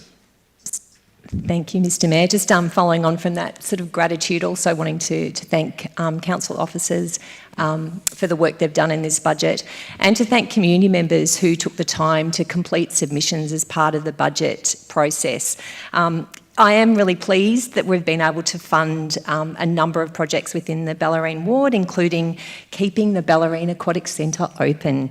The Ocean Grove Bike Park is a really exciting new project, and work on the shared trails well long overdue. There's a number of other sporting precincts that we're working on, but I'm really pleased to hear that, to see that the neighbourhood houses is part of that submission was also endorsed, and grants funding, including grants for the arts. Really, yeah, it's a really substantial program that we have. Partnerships to encourage our community to be active and healthy. I would like to acknowledge, however, the submissions that were made in relation to climate mitigation, sustainability and the environment. So all these actually highlighted a lack of clarity in this particular budget. So what is the City of Greater Geelong spending on addressing climate change, was asked. What are all the actions and how are these tracking in relation to our climate change response plan? The confusion in the community added by the fact that the line item is also combined with waste management. So there is, of course, incredible work being undertaken by officers, projects that include the Dell, BioLink, Sparrowvale Park, work being done in waste and recycling, in construction, grants and partnership work, all fantastic and all done by really passionate and highly skilled people. However, there's no procedure to actually measure and set targets, to see where our strengths and weaknesses are, and what the monetary value is required to resource all these areas effectively. So I would like to thank, even though this isn't a budgetary item, there's a great undertaking by our executive leadership team to actually audit and provide a report to us, a comprehensive report that actually goes right across the organisation and can actually really put some really clear targets and some really clear goals that we have achieved, where our weaknesses are and where our challenges are, and then therefore what to next, and some great clarity for our community. There's also an undertaking to return to an advisory committee around sustainability. We're not quite sure what that looks like yet, but that's actually committed to by in the next sort of few months in the track, and I think the report will come to council by the end of the year. So I may not be sitting in this seat, I may be sitting in the auditorium, but I will be waiting that eagerly. So yeah, thank you. It's been a very interesting process, this budget, not as quite as stressful as perhaps it could have been. I think that people really work together, but and it's a balance. It's not perfect, but there's some really good projects and work in there. Thank you, Councillor Wilkinson. I'll go Councillor Mason, then Councillor Hathaway. Thank you, Mayor Sullivan. I fully endorse the very eloquent words of Councillor Wilkinson, and only to amplify them to some extent. And I'm really pleased that we do have the assurances that we will have greater consideration and clarity in regards to climate change and the environment. And I'd like to note that in extracting some of the elements from the budget, we're applying over $10 million to the environment over 4 years, to reserves, environmental asset renewal, foreshore protection and to Sparrow Vale. I'm also understand that we don't have a perfect budget, but it's certainly the optimum one. And I really thank, as has already been said, community, but the energy that's come from the community, but our officers who've been really applied themselves very well to the needs we've expressed and the needs the community have expressed. And it's been a long process. We've been on this for about 6 months now. Everybody's a bit tired, and I'm very pleased that we've reached this optimum point. I'd like to make a few points in terms of the Bellarine. One small project, but very important, is the emergency fire track on Peninsula Drive, which has budgeted for $100K, and that will provide a greater safety factor for the 3 schools, the sporting precinct and the potato shed. I also note there's so many projects we've got going on the Bellarine. We've been striving for equity over the whole municipality, and certainly the Bellarine has got some things going. We've mentioned the Ocean Grove bike track and the shared trails, but the Drysdale Sporting Precinct Master Plan, though to some extent delayed, will still have over $6 million over 4 years applied to it. The Leopold Sporting Precinct, female change rooms, St Leonard's Lake Reserve, the Port Arlington Master Plan, $3.5 million to be implemented. Interestingly, the Drysdale landfill, which is everybody's interest, is rescheduled for rehabilitation. Similarly, the potato shed renewal over 4 years with $50,000 per year, and on it goes. The St Leonard's Community Hub, the Leopold Tennis Club, Wallington Reserve All Abilities Upgrade, and the Ocean Grove Memorial Reserve Upgrade. So I'm very grateful for all of the work that's been put in, and we're looking forward to seeing the results of this budget in a year's time. Thank you. Thank you, Councillor Mason. Councillor Hathaway. Thank you, Mr Mayor.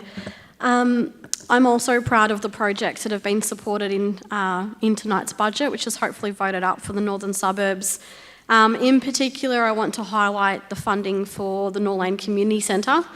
I had the benefit of attending their winter solstice event last Friday, which was run by volunteers and overwhelmed in the best possible way by community attendance, with an emergency run to the supermarket for more snags very early on in the evening. In the same precinct, also receiving funding in tonight's budget, is the North Shore Football and Netball Club. And just want to acknowledge that both the Norlane Community Centre and the North Shore Football and Netball Club play a key role in promoting physical and mental wellbeing and fostering community connection. And in a cost of living crisis, the Norlane Community Centre are also playing a key role with food relief and material aid. Along a similar vein, I'm also proud of the additional $50,000 of funding for our neighbourhood houses across the region, all largely volunteer run and at the coalface of the cost of living crisis, supporting residents across our city.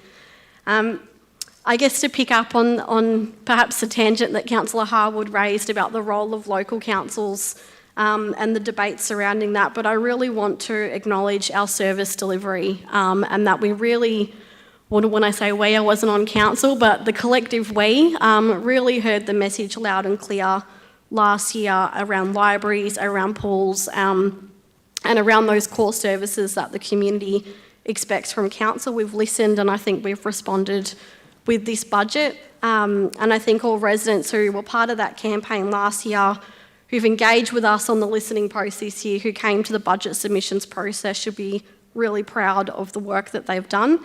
And I genuinely feel that as a councillor group, we have squeezed every last dollar that we could out of this budget to meet community need.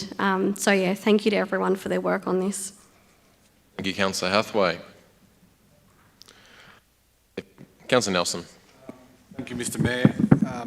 Most of what I was going to say has probably been said, so I'll just stick to a couple of the projects in the Cardinia ward.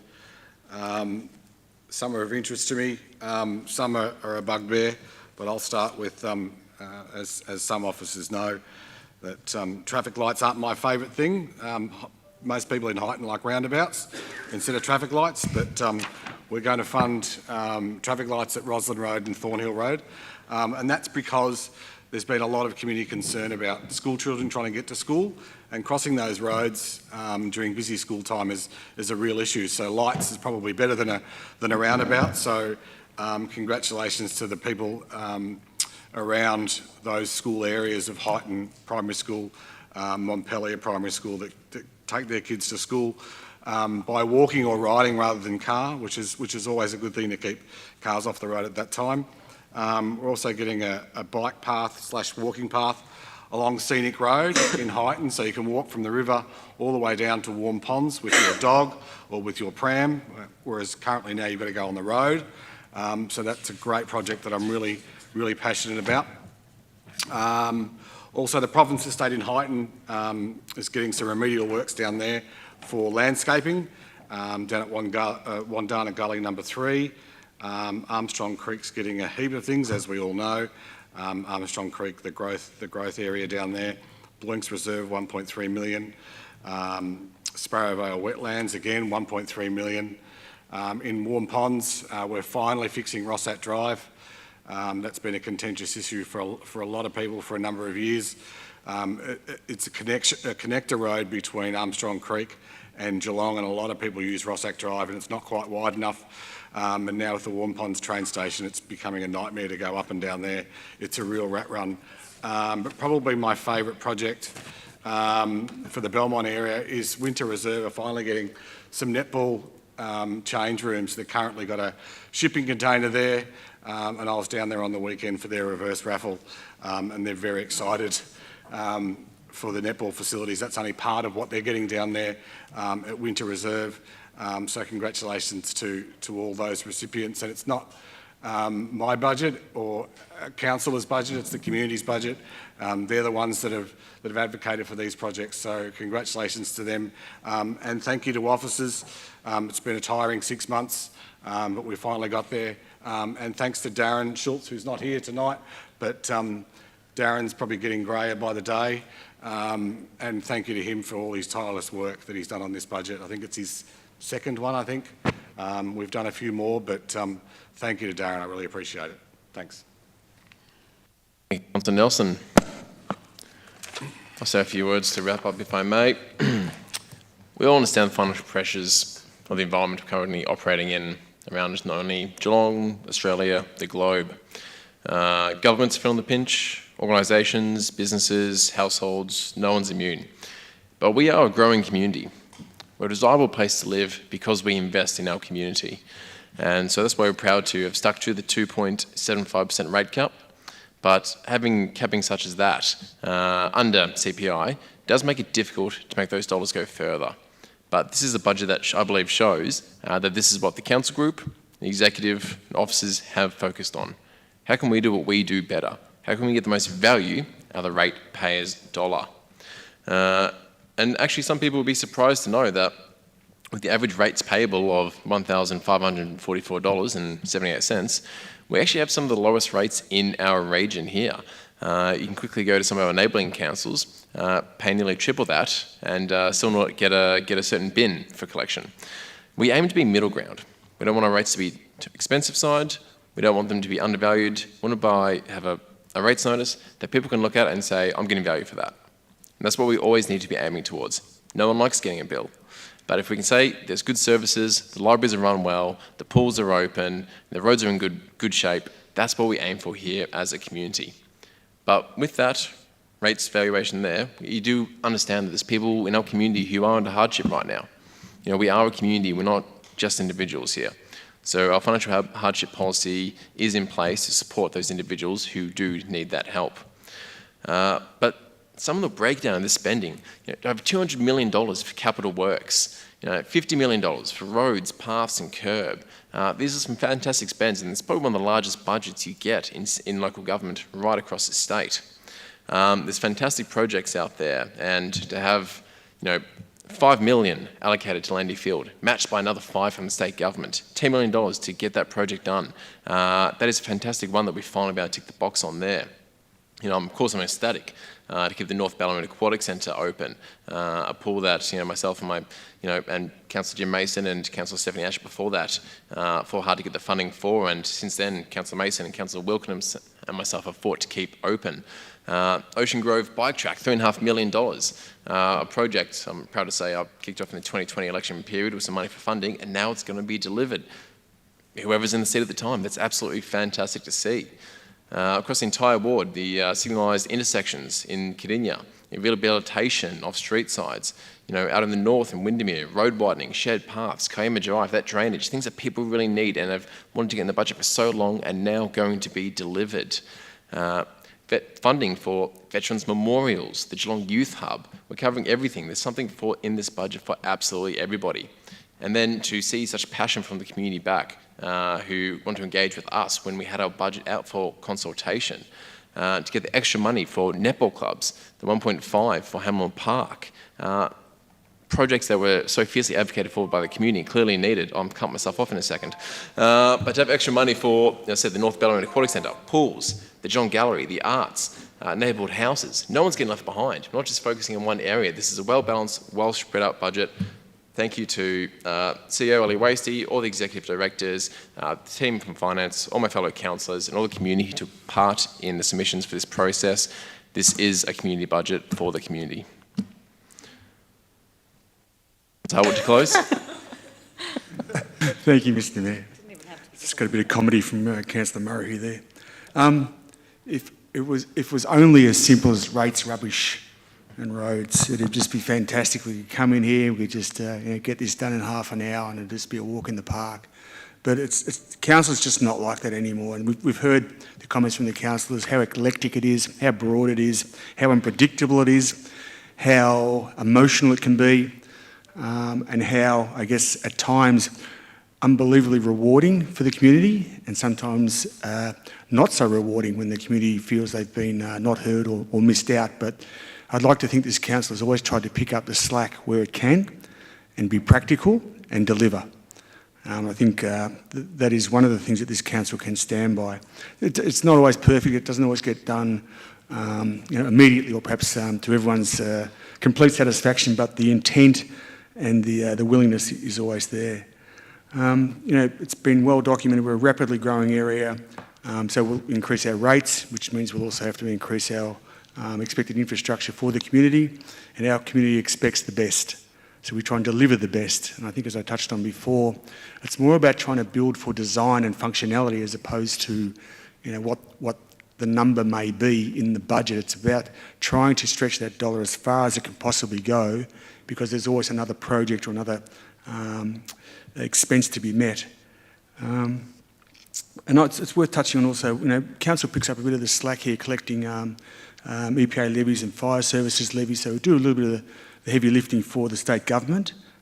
So sometimes it distorts what the rate notice may be, but it's just worth noting that, and it was touched on earlier tonight about this city pays around $24–25 million a year to the state government with our EPA levy, and again, I appeal to the government to return a significant amount so it can help us with our waste collection issues and our waste issues that we face down here, which have been well documented. And I'll just finish by, it's been touched on, the thanks to our CEO, and in particular Darren Schultz and Sean Owens in our finance department. They have been stars over the last few months, and they have had, we've put them under enormous pressure.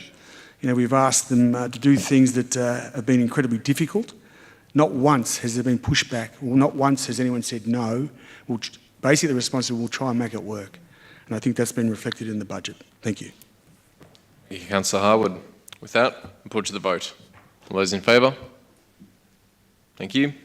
All those against? The item is carried. Well done.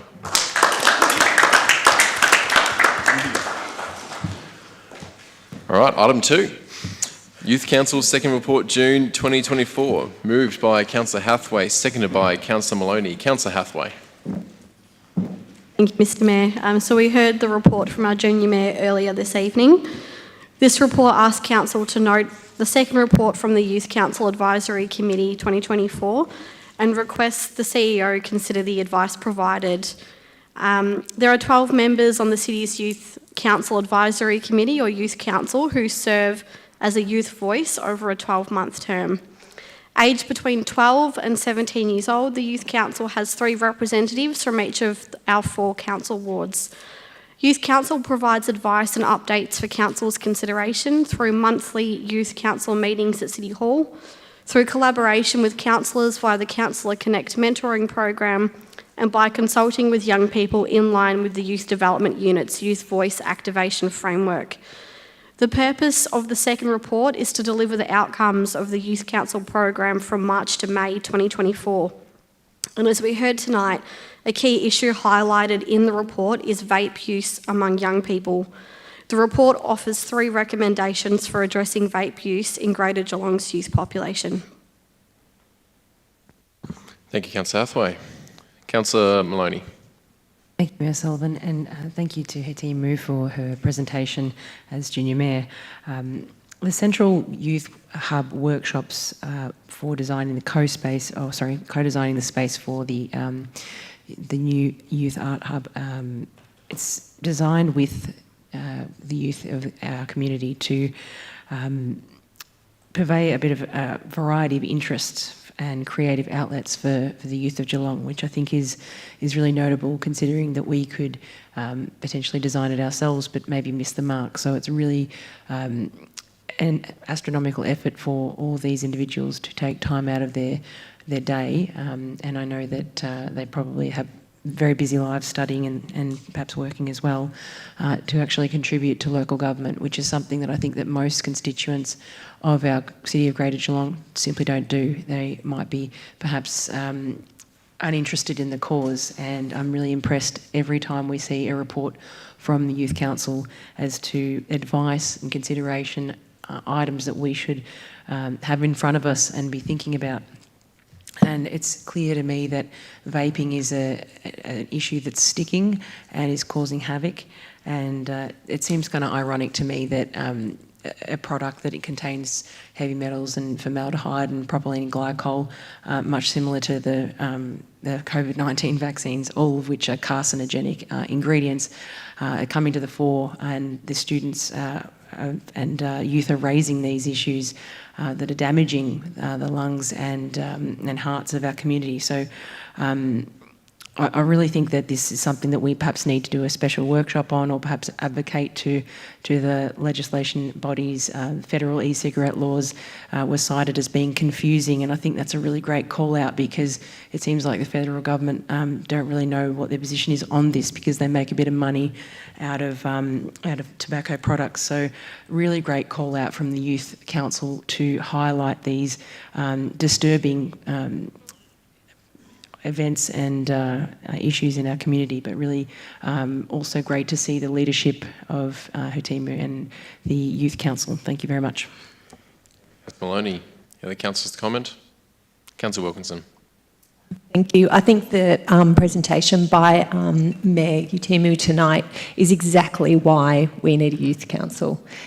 This is a vaping is it's a not just a youth issue, but it's incredibly the impact on young people, and the safety and health of young people is directly connected. And this is from the voice. So really value the Youth Council, really value this report, and very pleased to endorse it.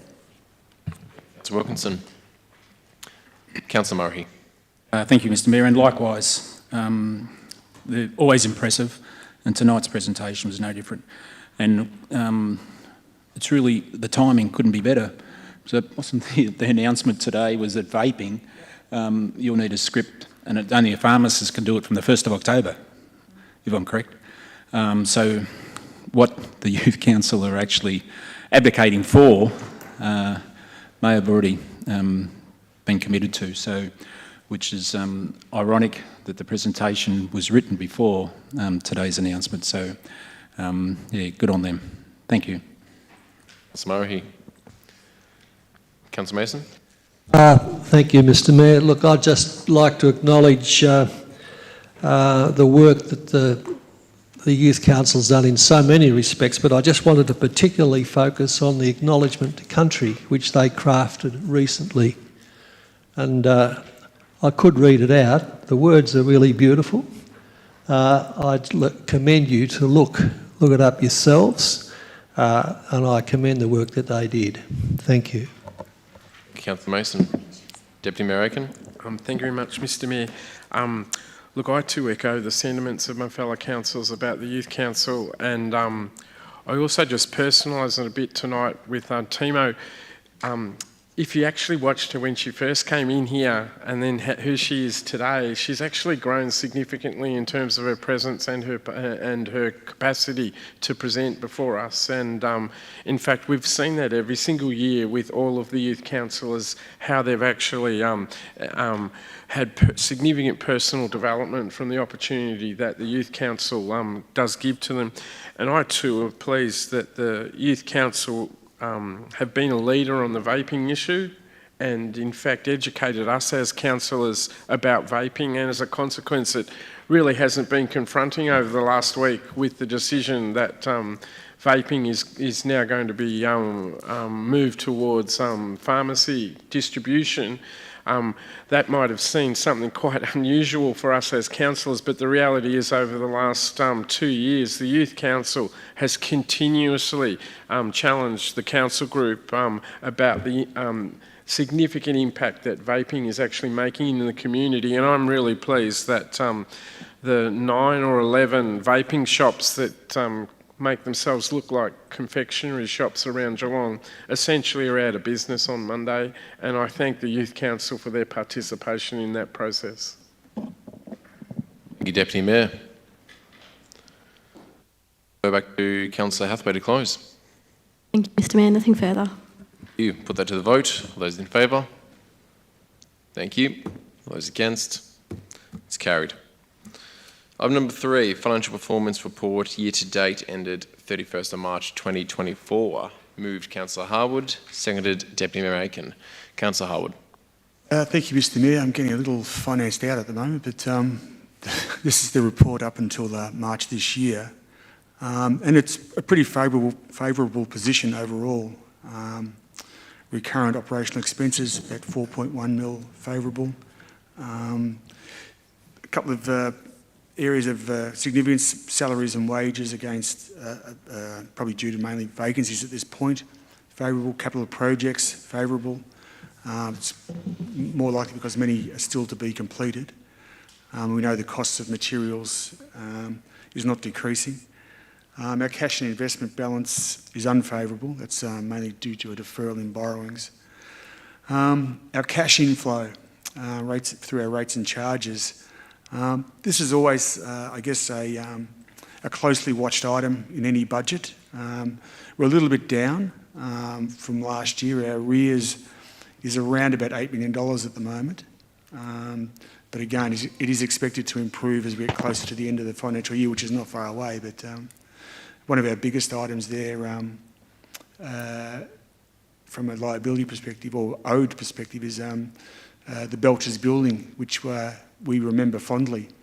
But the grief that the council went through and the significant works that we did and commitment that we made as a council to that particular building and site was substantial, to the tune of around $4 million that the city is owed, and will continue to try and recoup.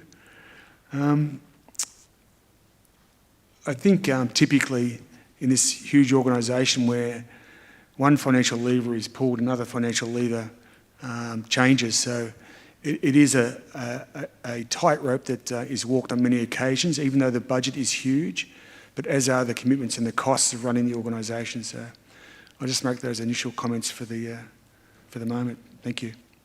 Thank you, Councillor Harwood. Deputy Mayor Aiken. Thank you very much, Mr Mayor. Look, budgeting actually is an art, not a science, and people sort of don't believe that. The reality is, because you actually get hit with so many things in terms of reality with your budgeting process, but what the financial figures are showing us is that this council group and the former administration in the city actually did a very good job. You know, we actually had to take $17 million out of our operational recurrent expenditure to be able to deliver the result that we're now experiencing as the council group. So we certainly did make some tough decisions to deliver the budget that is now acting out, and in fact we are pretty spot on in terms of the outcomes that we're looking for. I do also say, though, that we have to be careful about rate arrears. There is an increase, and that reflects the cost of living crisis that we're all operating under. I'm pleased to hear that we are entering into a lot more payment plans as the city because of the rate arrears that we're expecting. That actually means people are actually saying that we do want to pay our rates. We just want a bit more time and a bit more flexibility to be able to do it. So we are going to have to keep an eye on that because the numbers are increasing. And I do encourage people that if you are experiencing hardship with the rates in the City of Greater Geelong, we do have one of the industry's best hardship policies, both for commercial and for residential. So I encourage people to actually have a look at that, and if you are eligible, please talk to the council, financial team, and they will actually guide you to help assist you with rate arrears if it is impact on you. The financial figures are looking fairly healthy and good based on our budget forecasts. The major risk, of course, which happens annually for us is this issue about cash flow from the federal government, whether their grant was made. I'm not sure if the director can tell us if they've actually paid it in the last few days, because they've got until Friday to actually pay it, and sadly we could be announcing a deficit if we actually don't receive that money by Friday.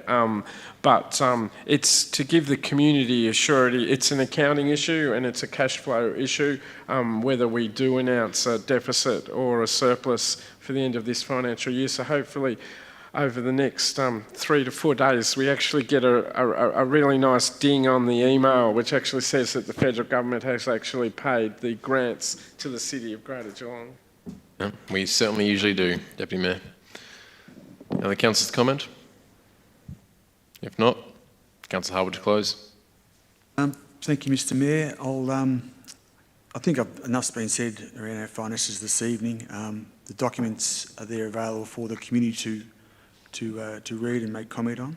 I do want to acknowledge our new Director of Corporate Affairs or Corporate Services, Troy Edwards, who's come in late on the budget, and just acknowledge your, I guess, commitment thus far and willingness to engage with councillors, even at times where you probably don't want to hear what we've got to say, but welcome to Geelong Council.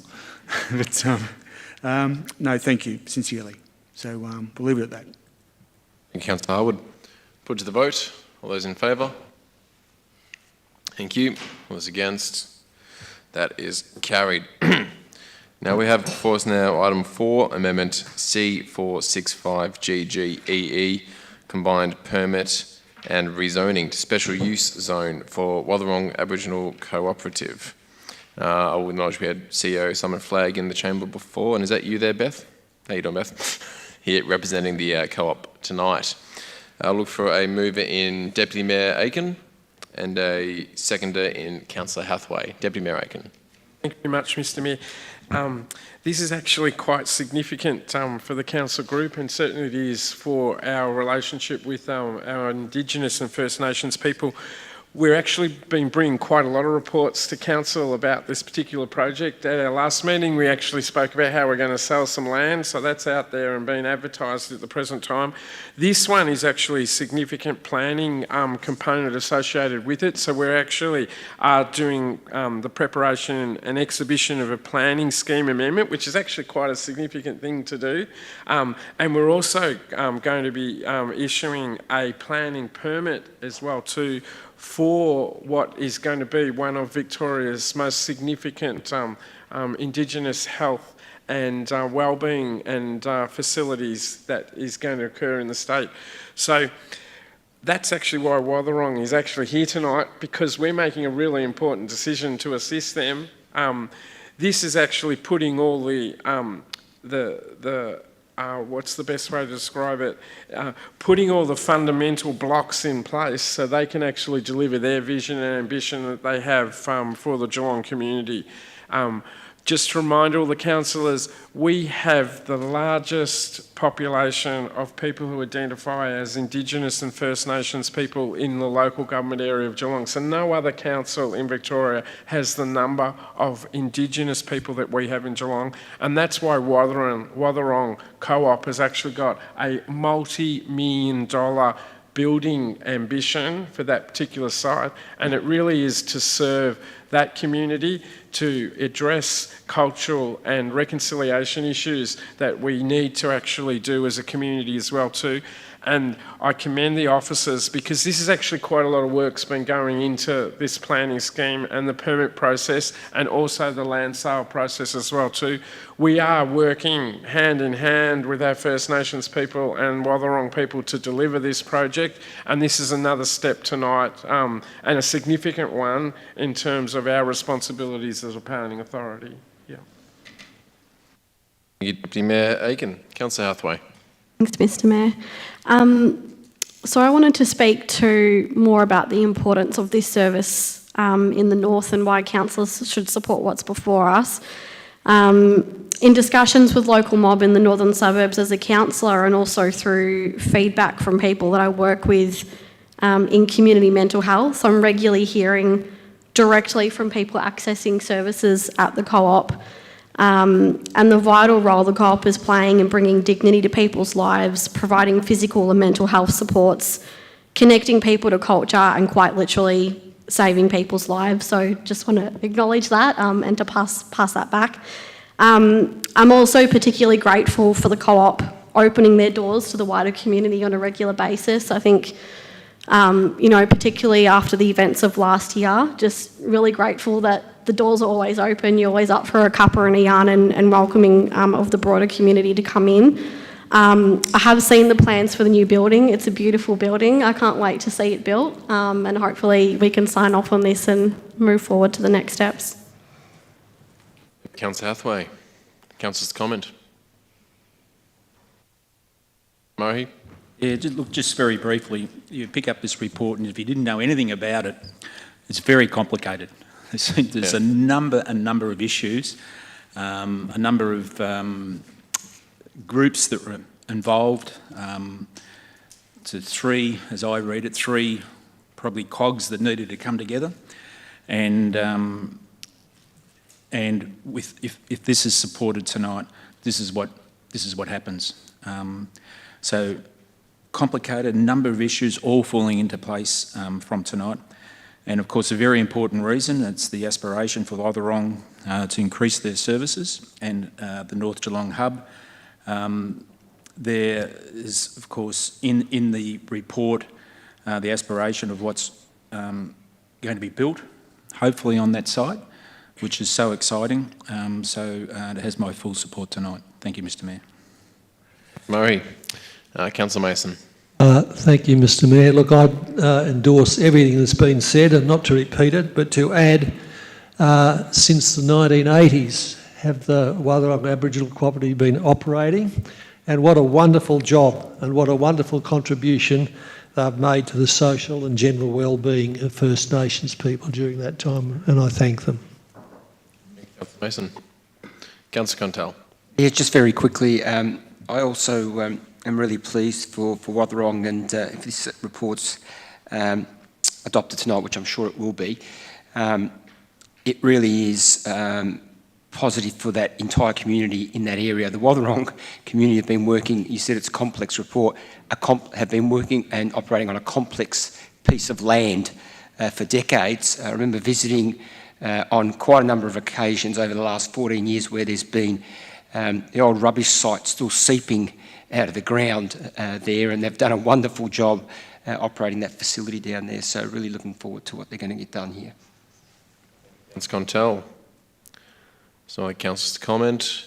I would say that's fantastic to get to this stage in the process. For those of us who've been around for a while, this is such a large project which will be so beneficial to the community and to the area as well. The final realisation of this stream is incredibly impressive build with amazing facilities and services, and will really be another fantastic addition not only to the north but to the entire region and the wider region as well. So I'd like to thank the Watherong Co-op for all the work they've done. There's always going to be small hurdles in this, but we've managed to work together with officers and all funding partners. It's been incredible to get to this stage right now. And I'll throw over to Councillor, who moved this one? Deputy Mayor Aiken to close. Thank you very much, Mr Mayor. Yeah, look, it's really heartening to actually hear the councillors, all the individual councillors' commitment and support and understanding of this significant project. Councillor Hathaway and I actually had the pleasure of going to the original Geelong Aboriginal Co-op site location in Norlane, which has been turned into a youth hub and is so well loved by the local Indigenous community, and is providing a safe cultural space for our young future Indigenous leaders. But this site on Morgan Street really is going to be an absolute showcase for the whole of Victoria and nationally in terms of how Indigenous people are actually attempting to try to help themselves solve their own problems, create cultural safe space for them, and also embrace the wider community to participate in reconciliation and education and understanding about our First Nations people.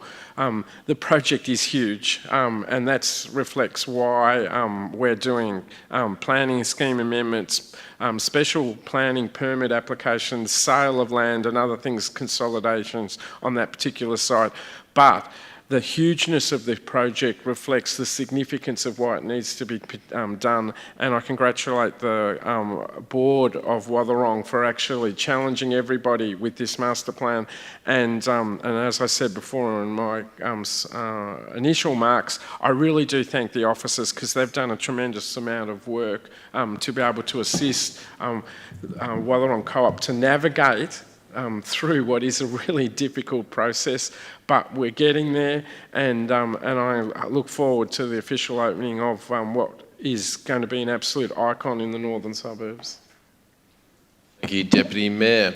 And I see the CEO, Simon Flagg, has joined us just in time for the vote, so I've put that one out there on the table now. All those in favour of the project, of this?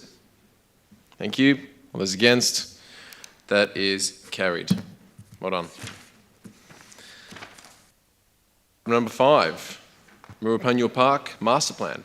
Moved Deputy Mayor Aiken, seconded by Councillor Hathaway. Busy night for the northern suburbs tonight. Anything going on? We should have held this meeting in the Norlane Arc. But look, this is Murupanya Park Master Plan, which has already had a bit of a plug tonight, because we've actually just passed $600,000 to spend on this particular master plan.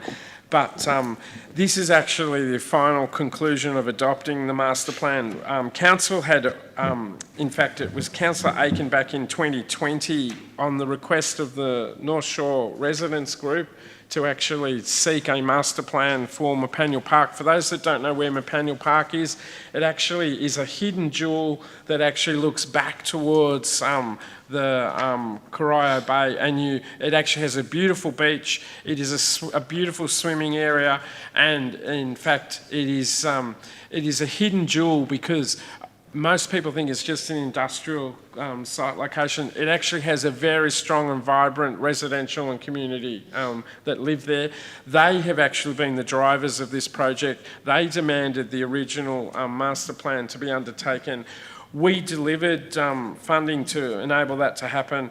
There's some great people who have since passed. Coralie Jenkins does need to be mentioned. Coralie was an absolute leader of that particular community who helped develop the master plan, and tonight we're finally going to adopt it.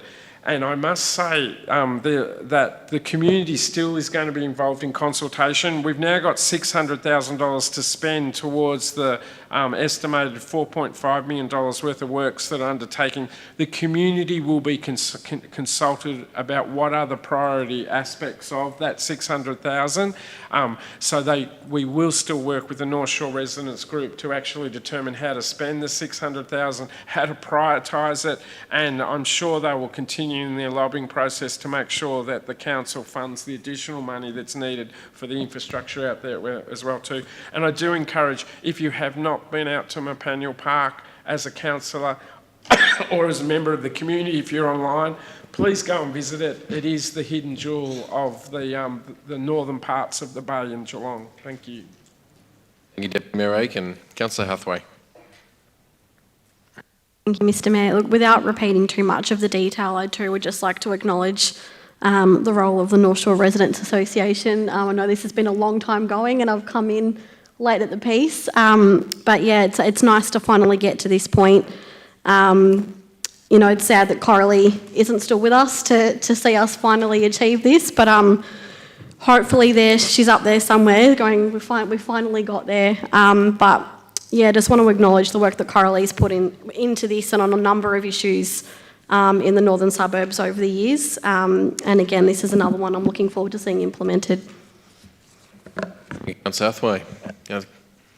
Councillor Contel. Thanks, Mr. Mayor. Look, as I noted during the budget discussions, and Councillor Aitken has already reiterated that, given that Bruce is in the gallery, one of two in the gallery, other than our security, I'd like to just make sure that, yeah, we do continue to work with the community that has really been passionate about the area, excuse me, and it's because of the community that's in that area, particularly the North Shore Residents Group, Bruce himself, people like Dale Jennings and others that have already been mentioned tonight, that the park is as good as it is today, of course with the work from council as well, but you know, parks like Mapanul, St Helens Beach, they could easily go by the wayside because they are sort of hidden in that way, and if it's not for passionate community members, such as the ones that I've referred to, they really deteriorate quickly. This one, even more so, given that it's right in the middle of an industrial area. It would be very easy just to let it go by the wayside. But the community has encouraged us along the way to continue to invest in the park. The swim that they put on every year, which is free and attracts hundreds of people. The 1 kilometre swim off the beach there is just fantastic. The sand that we enjoy down there is because of the efforts of the community and of course council working with the community. So what people are enjoying there today that may be new to the area is because of their efforts and the work that council has put in with them. So I applaud all of you for the work that you do. You meet regularly about a community asset, and we're extremely thankful to you for doing that. The park, the master plan has some great initiatives in it. Obviously needs a bit of tweaking and a bit of modifying, but I think the fact that there's now money going to it and we've got a plan, that's an excellent recipe, whereas generally we might have the plan but no funding. This time we've got a bit of both, and I think that'll be a really good outcome, so fully supportive. Thank you, Councillor Contel. Councillor Murray. I just want to endorse what the fellow councillors have said about this area. It is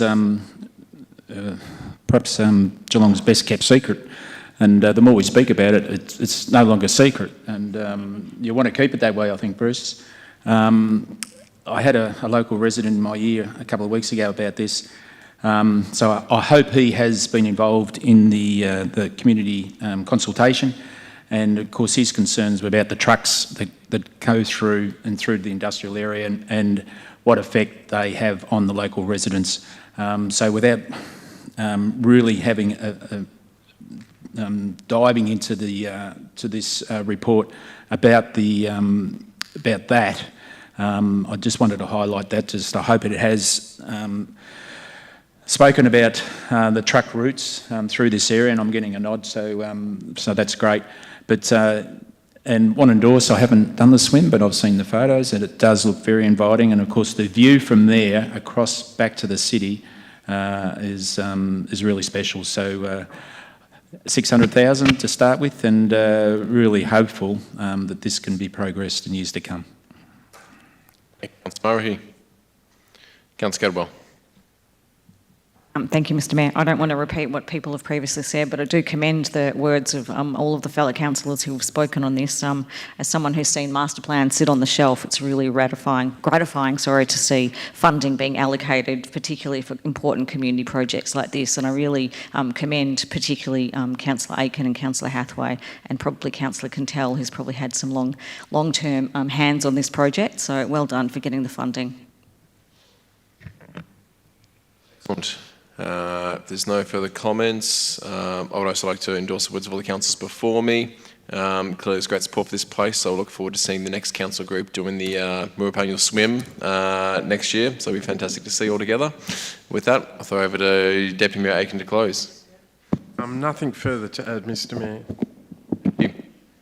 All right, put that to the vote. All those in favour? Thank you. All those against? That is carried. All right, number 6, Fair Access Policy, which is moved by Councillor Hathaway and seconded by Councillor Maloney. Councillor Hathaway. Thanks, Mr Mayor. So this report recommends Council adopt the Fair Access Policy, which details how the city would support local women and girls to fully participate in and enjoy community sport. The Fair Access Policy proposes how we could improve our ability to identify and eliminate systemic causes of gender inequality across sport, and how we could support sporting clubs to do the same. The City of Greater Geelong Sport and Recreation Census found that women and girls participate in sport less than men and boys. However, there were encouraging trends, with 95% of all sports facilities available for all genders, and 84% of clubs reporting women and girls results and achievements. According to the Change Our Game State of Play survey, women are 2.5 times more likely to report feeling unwelcome in their sporting club compared to men, and 28% have considered leaving their club due to the inequitable treatment. Some of the concerns raised included women and girls not having access to the best courts or grounds, or being relegated to less convenient competition and training times. All community members were welcome to give feedback on the draft Fair Access Policy over March and April, and were invited to share demographic data, with more than 85% of respondents identifying as female. The draft policy gained majority support from those who took the survey or quick poll. Residents were excited about addressing inequalities, promoting inclusivity, ensuring safety and access to resources, and advocating for fairness and quality in sport participation. Community members told us that negative behaviours needed to be addressed, such as criticism and antisocial behaviour towards females that were barriers to participation, and that clubs required support in creating welcome, safe and inclusive environments. Feedback was also sought from sporting clubs, advisory committees, other councils and the Office for Women in Sport. If this policy is adopted, equality would be considered and prioritised in all current and future council planning, policy, service delivery, facility allocations and practice when it comes to community sports infrastructure. This includes how infrastructure is designed, how resources are allocated and representation in the governance of clubs. Thank you. Thank you, Councillor Hathaway. Councillor Maloney. Thank you, Mayor Sullivan, and thank you, Councillor Hathaway, for that very detailed explanation. The Fair Access Policy is somewhat born of the circumstance. Women are joining sport at a rate of knots, which is exciting. Women are getting more active and feeling included with the rise of women in AFL, etc. Also, I think this is born from the Bar-Gurk gender equity framework that was developed and is rolled out to provide council with a gendered lens as to the the experience that we have as women in the world, and this policy goes a fair way towards maintaining or at least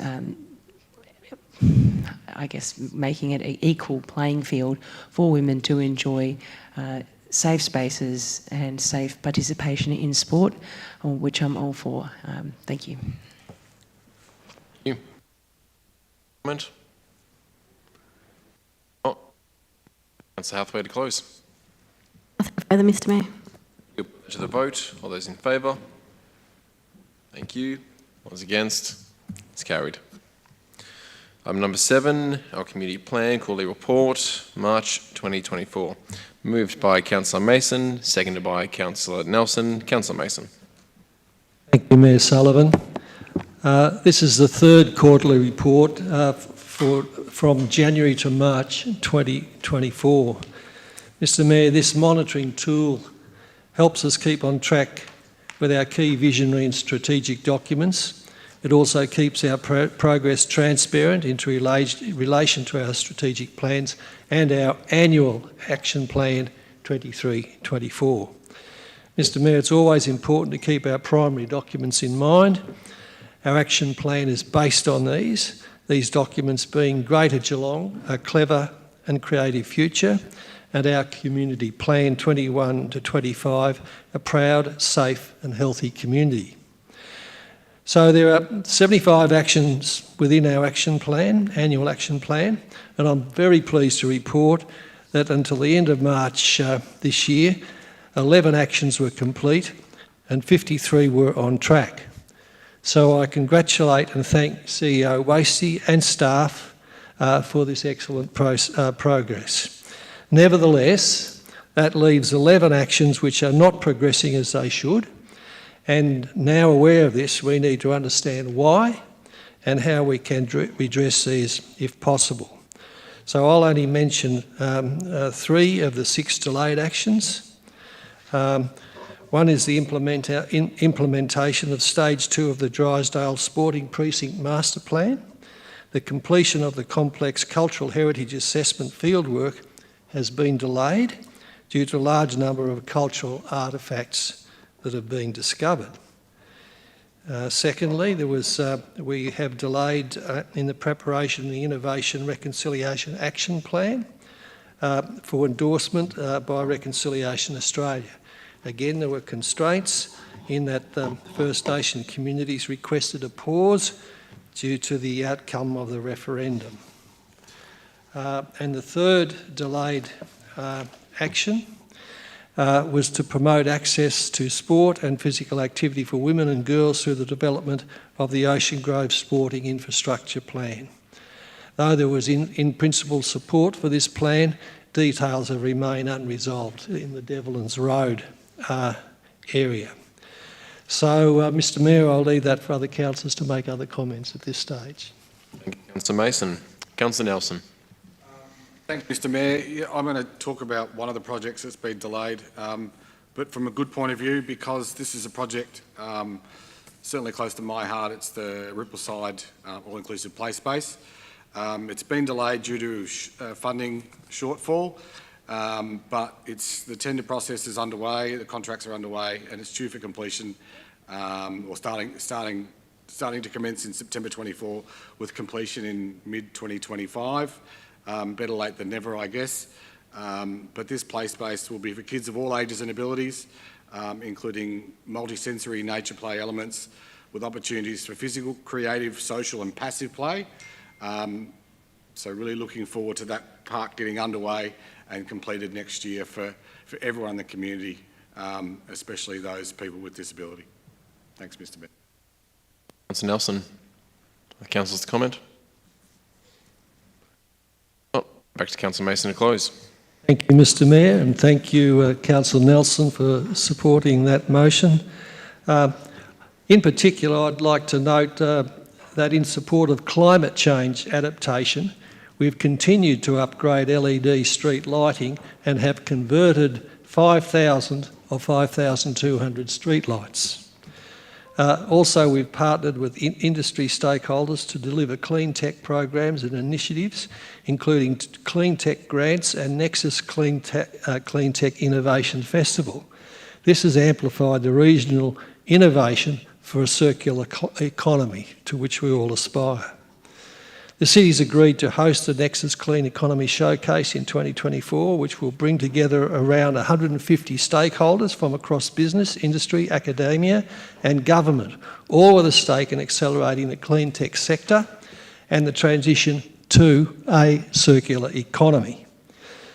There are many more positive actions supporting biodiversity and climate change in our action plan, and they can be found in the document. The report is very interesting reading and will be made available to community online through our website after this meeting, with the end of the year results appearing in the city's annual report. Thank you, Mr. Mayor. Thank you, Councillor Mason. Put that to the vote. All those in favour? Thank you. All those against? It's carried. Item number 8, proposed sale 59 Bacchus Marsh Road, Corio. I believe I have movers here in Councillor Mason and Councillor Wilkinson. Mr.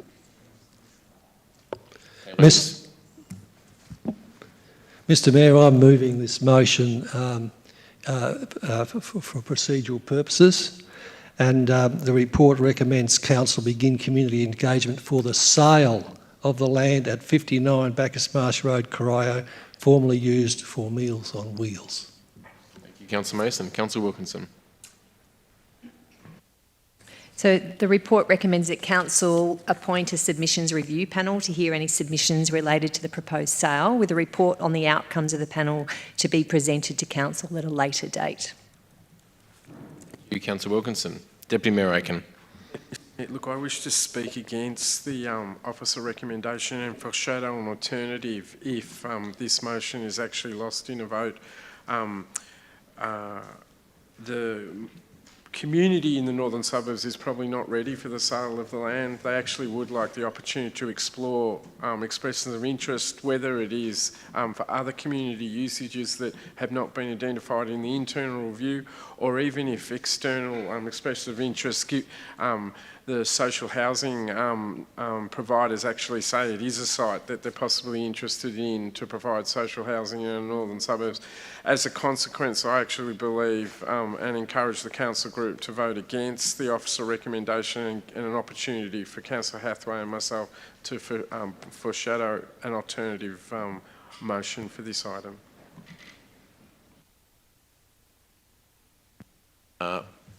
Okay, now I think I have to go back to the councillors who moved it because there's an alternative.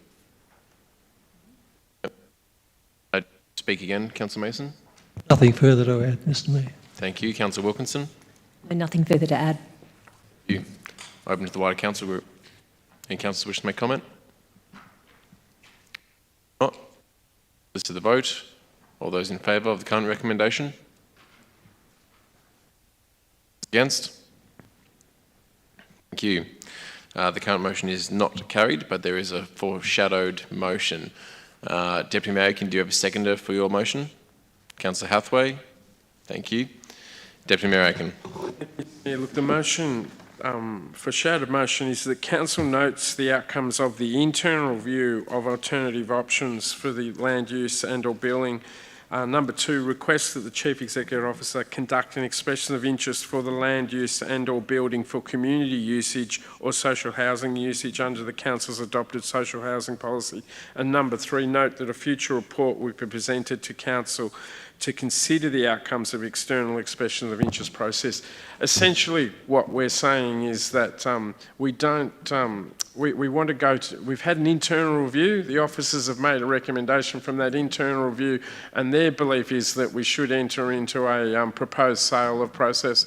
As I said in the first debate on this particular issue and item, the community in the northern suburbs is not ready for that, and Councillor Hathaway can speak as well too strongly in that as well too. The community, we should be testing to see if there are some other usages for the site location before we lose this asset And the best way to do that is actually to call for expressions of interest, to actually see if there are community usages that could be held in that land and building, and also deliberately target the social housing providers in Victoria to see if the site location has interest for them and can be used for social housing under our adopted social housing policy. We've made a significant commitment to actually try to make an impact in terms of social and affordable housing. We have another piece of land here that potentially does have an opportunity to be used for that, but there may be some higher usages that the community actually has for it, and the best way to do that is actually go through an expressions of interest process to determine if that's the case and bring back a future report to council. As opposed to actually just go through a formalised local government sale process. Once you lose an asset like land, you never get it back. And we want to exhaust every opportunity to make sure that the community gets an opportunity to actually utilise the site location before it is actually lost forever. Thank you, Deputy Mayor Aiken. Councillor Hathaway. Mayor, look, without repeating what's already been said, I'm regularly getting feedback from residents in the north about lack of community infrastructure. So obviously, seeking expression of interest around social housing is one thing, and we may or may not get any response, but there's definitely keen interest from the community about a lack of spaces to meet community halls of varying sizes. I know we recently had the expression of interest process for the Trudy Moritz Centre went out and is now closed, and I'm waiting for some more info as to what take up on that. But then I've just found out this week there were community organisations that missed the boat on that EOI, and they're now asking are there other spaces available. So I certainly hope if this is supported, that the community will take it up and put the EOIs in and provide the feedback back to council. And the Deputy Mayor stole my thunder. I was literally writing this on my page as you said it. But certainly that adage of once we lose these community assets, we don't get them back. And, acknowledging while the building might not be fit for purpose, the land is very, very centrally located to the area. It's on public bus routes next to Corai Village, so we should be considering what other uses for that land might be of use to the community. Thank you. Councillor Hathaway. Now the councillor's comment. Councillor Wilkinson. Fully endorse this amendment. It's all areas need to be thoroughly explored in terms of social housing. We need every home we can in this region, and especially affordable housing and social housing. So, thank you. Councillor Wilkinson. With that, put it back to the vote. All those in favour? Thank you. All those against? The item is carried. Councillor Counsell, you've declared a COI with item 9.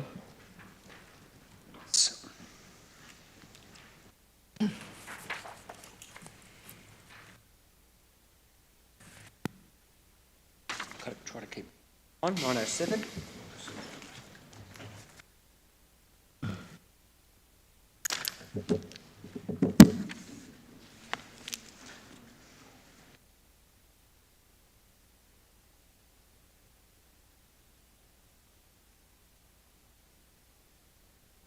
Right, item number 9, tender T23000082, moved by Councillor Murray, seconded by Councillor Wilkinson. Councillor Murray.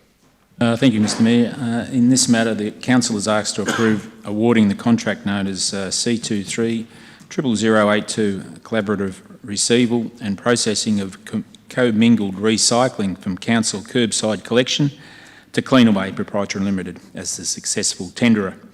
Council is also asked to authorise the CEO to execute the contract number and any other required documents on behalf of Council. The procurement activity is a renewal of service for the city. It's a collaborative procurement between the City of Greater Geelong, Surf Coast Shire, Golden Plains Shire, Borough of Queenscliff, Colac Otway Shire and the Wyndham City Council. The services unit administered an open tender process on behalf of Waste Services and other participating councils. Benefits from collaboration with the other participating councils include cost savings due to greater economies of scale and a pooling of knowledge leading to a greater expertise in the area. The Tender Evaluation Panel recommends that Cleanaway Proprietary Limited be awarded the contract for service, as they would provide best value for money based on Cleanaway's attributes. Mr Mayor. Councillor Murray. Councillor Wilkinson. Tenderers were asked to provide sustainable value, incorporating social, economic and environmental aspects of service delivery. So Cleanaway Proprietary Limited provided a comprehensive response on a social procurement framework. A probity advisor was appointed to oversee the procurement activity, and no probity issues were identified. So the estimated cost of receival and processing of commingled recycling from curbside waste collection services under this contract is expected to fall within the annual allocated budget for this service. So this tender was advertised in accordance with the requirements of Section 109 of the Local Government Act 2020, and the tender process has been conducted in accordance with the city's procurement policy. Councillor Wilkinson. Any other comments from councillors? Councillor Harwood. Thank you, Mr Mayor. I just make the comments in relation to, I guess, the process I feel as a councillor, and the information that I thought I needed to make a fully informed decision on this particular item. And I have spoken with officers about that, and I accept the responses I've received. But I just make the comments in relation to, particularly around the value of this tender. It is multi-million dollars. It is a very important, in fact it's a critical tender for council. And there were other tenderers that did tender, and I just think it would be important for council to have further and better particulars when assessing such an important and financially, well, it's debilitating. The cost factor is huge, and to have that information, I just make these comments as a matter of course, and I would like to see further and better details of tenders and the not wanting information that we shouldn't have. That's not the point. The point is to sit here and be absolutely confident that we have the right decision with the right tender through the right process, the right result for the community, and get value for the money through a rigorous and in-depth process. I just don't feel, I will vote for this, I will support it, but I just want to make the comment, I would prefer to have further and better details when making these decisions. Thank you. Councillor Harwood. Deputy Mayor Aiken. I've got a different angle on this particular one, and it actually relates to the decision that the City of Melbourne has just made in the past 48 hours. They're actually selling one of the few independent alternatives to Cleanaway. So they're selling their citywide collection service for $110 million, and it actually probably is sad for the sector that we're losing another independent operator, because the reality is we're just experiencing what's happening when you have either one or two operators in a market, which is essentially what does happen in our supermarket system, and the federal government is now trying to intervene to actually try to address the monopoly practices that are occurring at that level.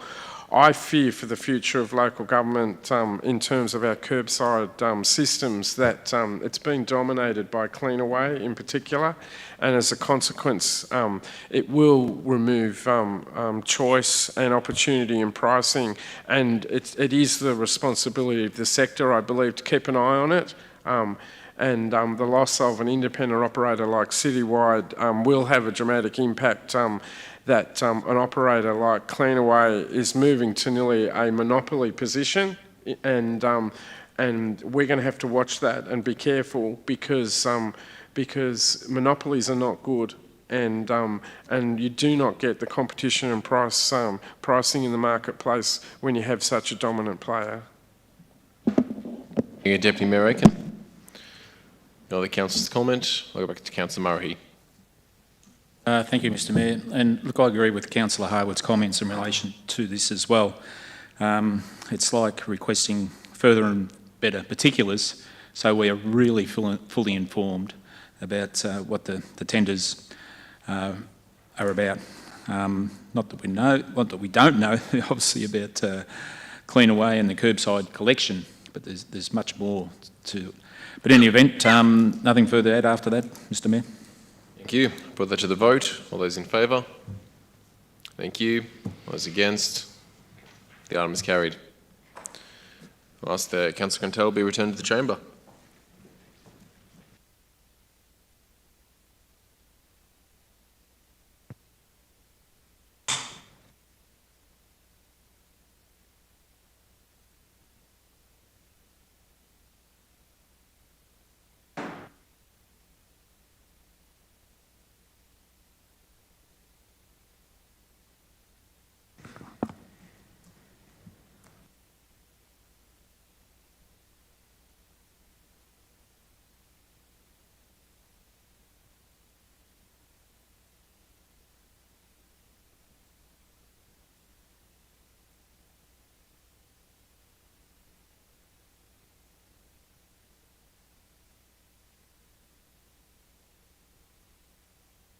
Moving on to section 3, record of informal meetings of councillors. Can we have a mover and a seconder? Moved Councillor Hathaway, seconded Councillor Wilkinson. All those in favour? Thank you. All those against? It's carried. Planning delegations in section 4, mover and seconder please. Moved Deputy Mayor Aiken, seconded Councillor Mason. All those in favour? Thank you. All those against? Is carried. Right, we're now into section 5. For item 6.1, can we have a mover and seconder to move this into confidential? Moved Councillor Murray, seconded Councillor Contell. All those in favour? Thank you. All those against? That is carried. Mr. Mayor, if I could ask for a division on that vote, please. Sure. All those in favour? Actually, just one moment, yeah.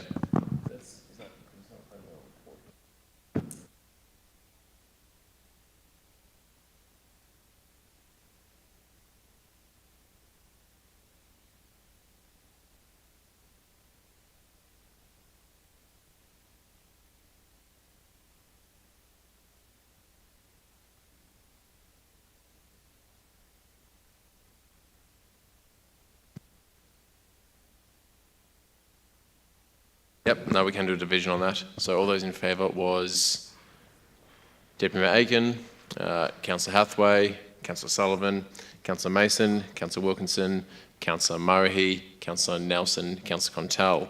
All those against were Councillor Cadwell, Councillor Harwood, Councillor Maloney. Thank you. 6.2, move and second into confidential, please. Moved Councillor Murray, seconded Councillor Nelson. All those in favour? Thank you. All those against? All those against? Thank you. That is carried. Mayor, if I could have a division on that vote, please. Absolutely. All those in favour, that was Deputy Mayor Aiken, Councillor Hathaway, Councillor Contell, Councillor Sullivan, Councillor Mason, Councillor Wilkinson, Councillor Murray, Councillor Maloney, Councillor Nelson. All those against were Councillor Cadwell, Councillor Harwood. Thank you. We're now to consider the remaining agenda items in our confidential section of the meeting. May I please have a move and a seconder to close the meeting to the public so we can consider the confidential items. Moved Councillor Mason, seconded Councillor Wilkinson. All those in favour? Thank you. All those against? The item is carried. I'd like to thank everybody who's joined us in person today and everybody who may still be watching online for participation. Thank you for your time in this council meeting. We'll see you all later. Take care.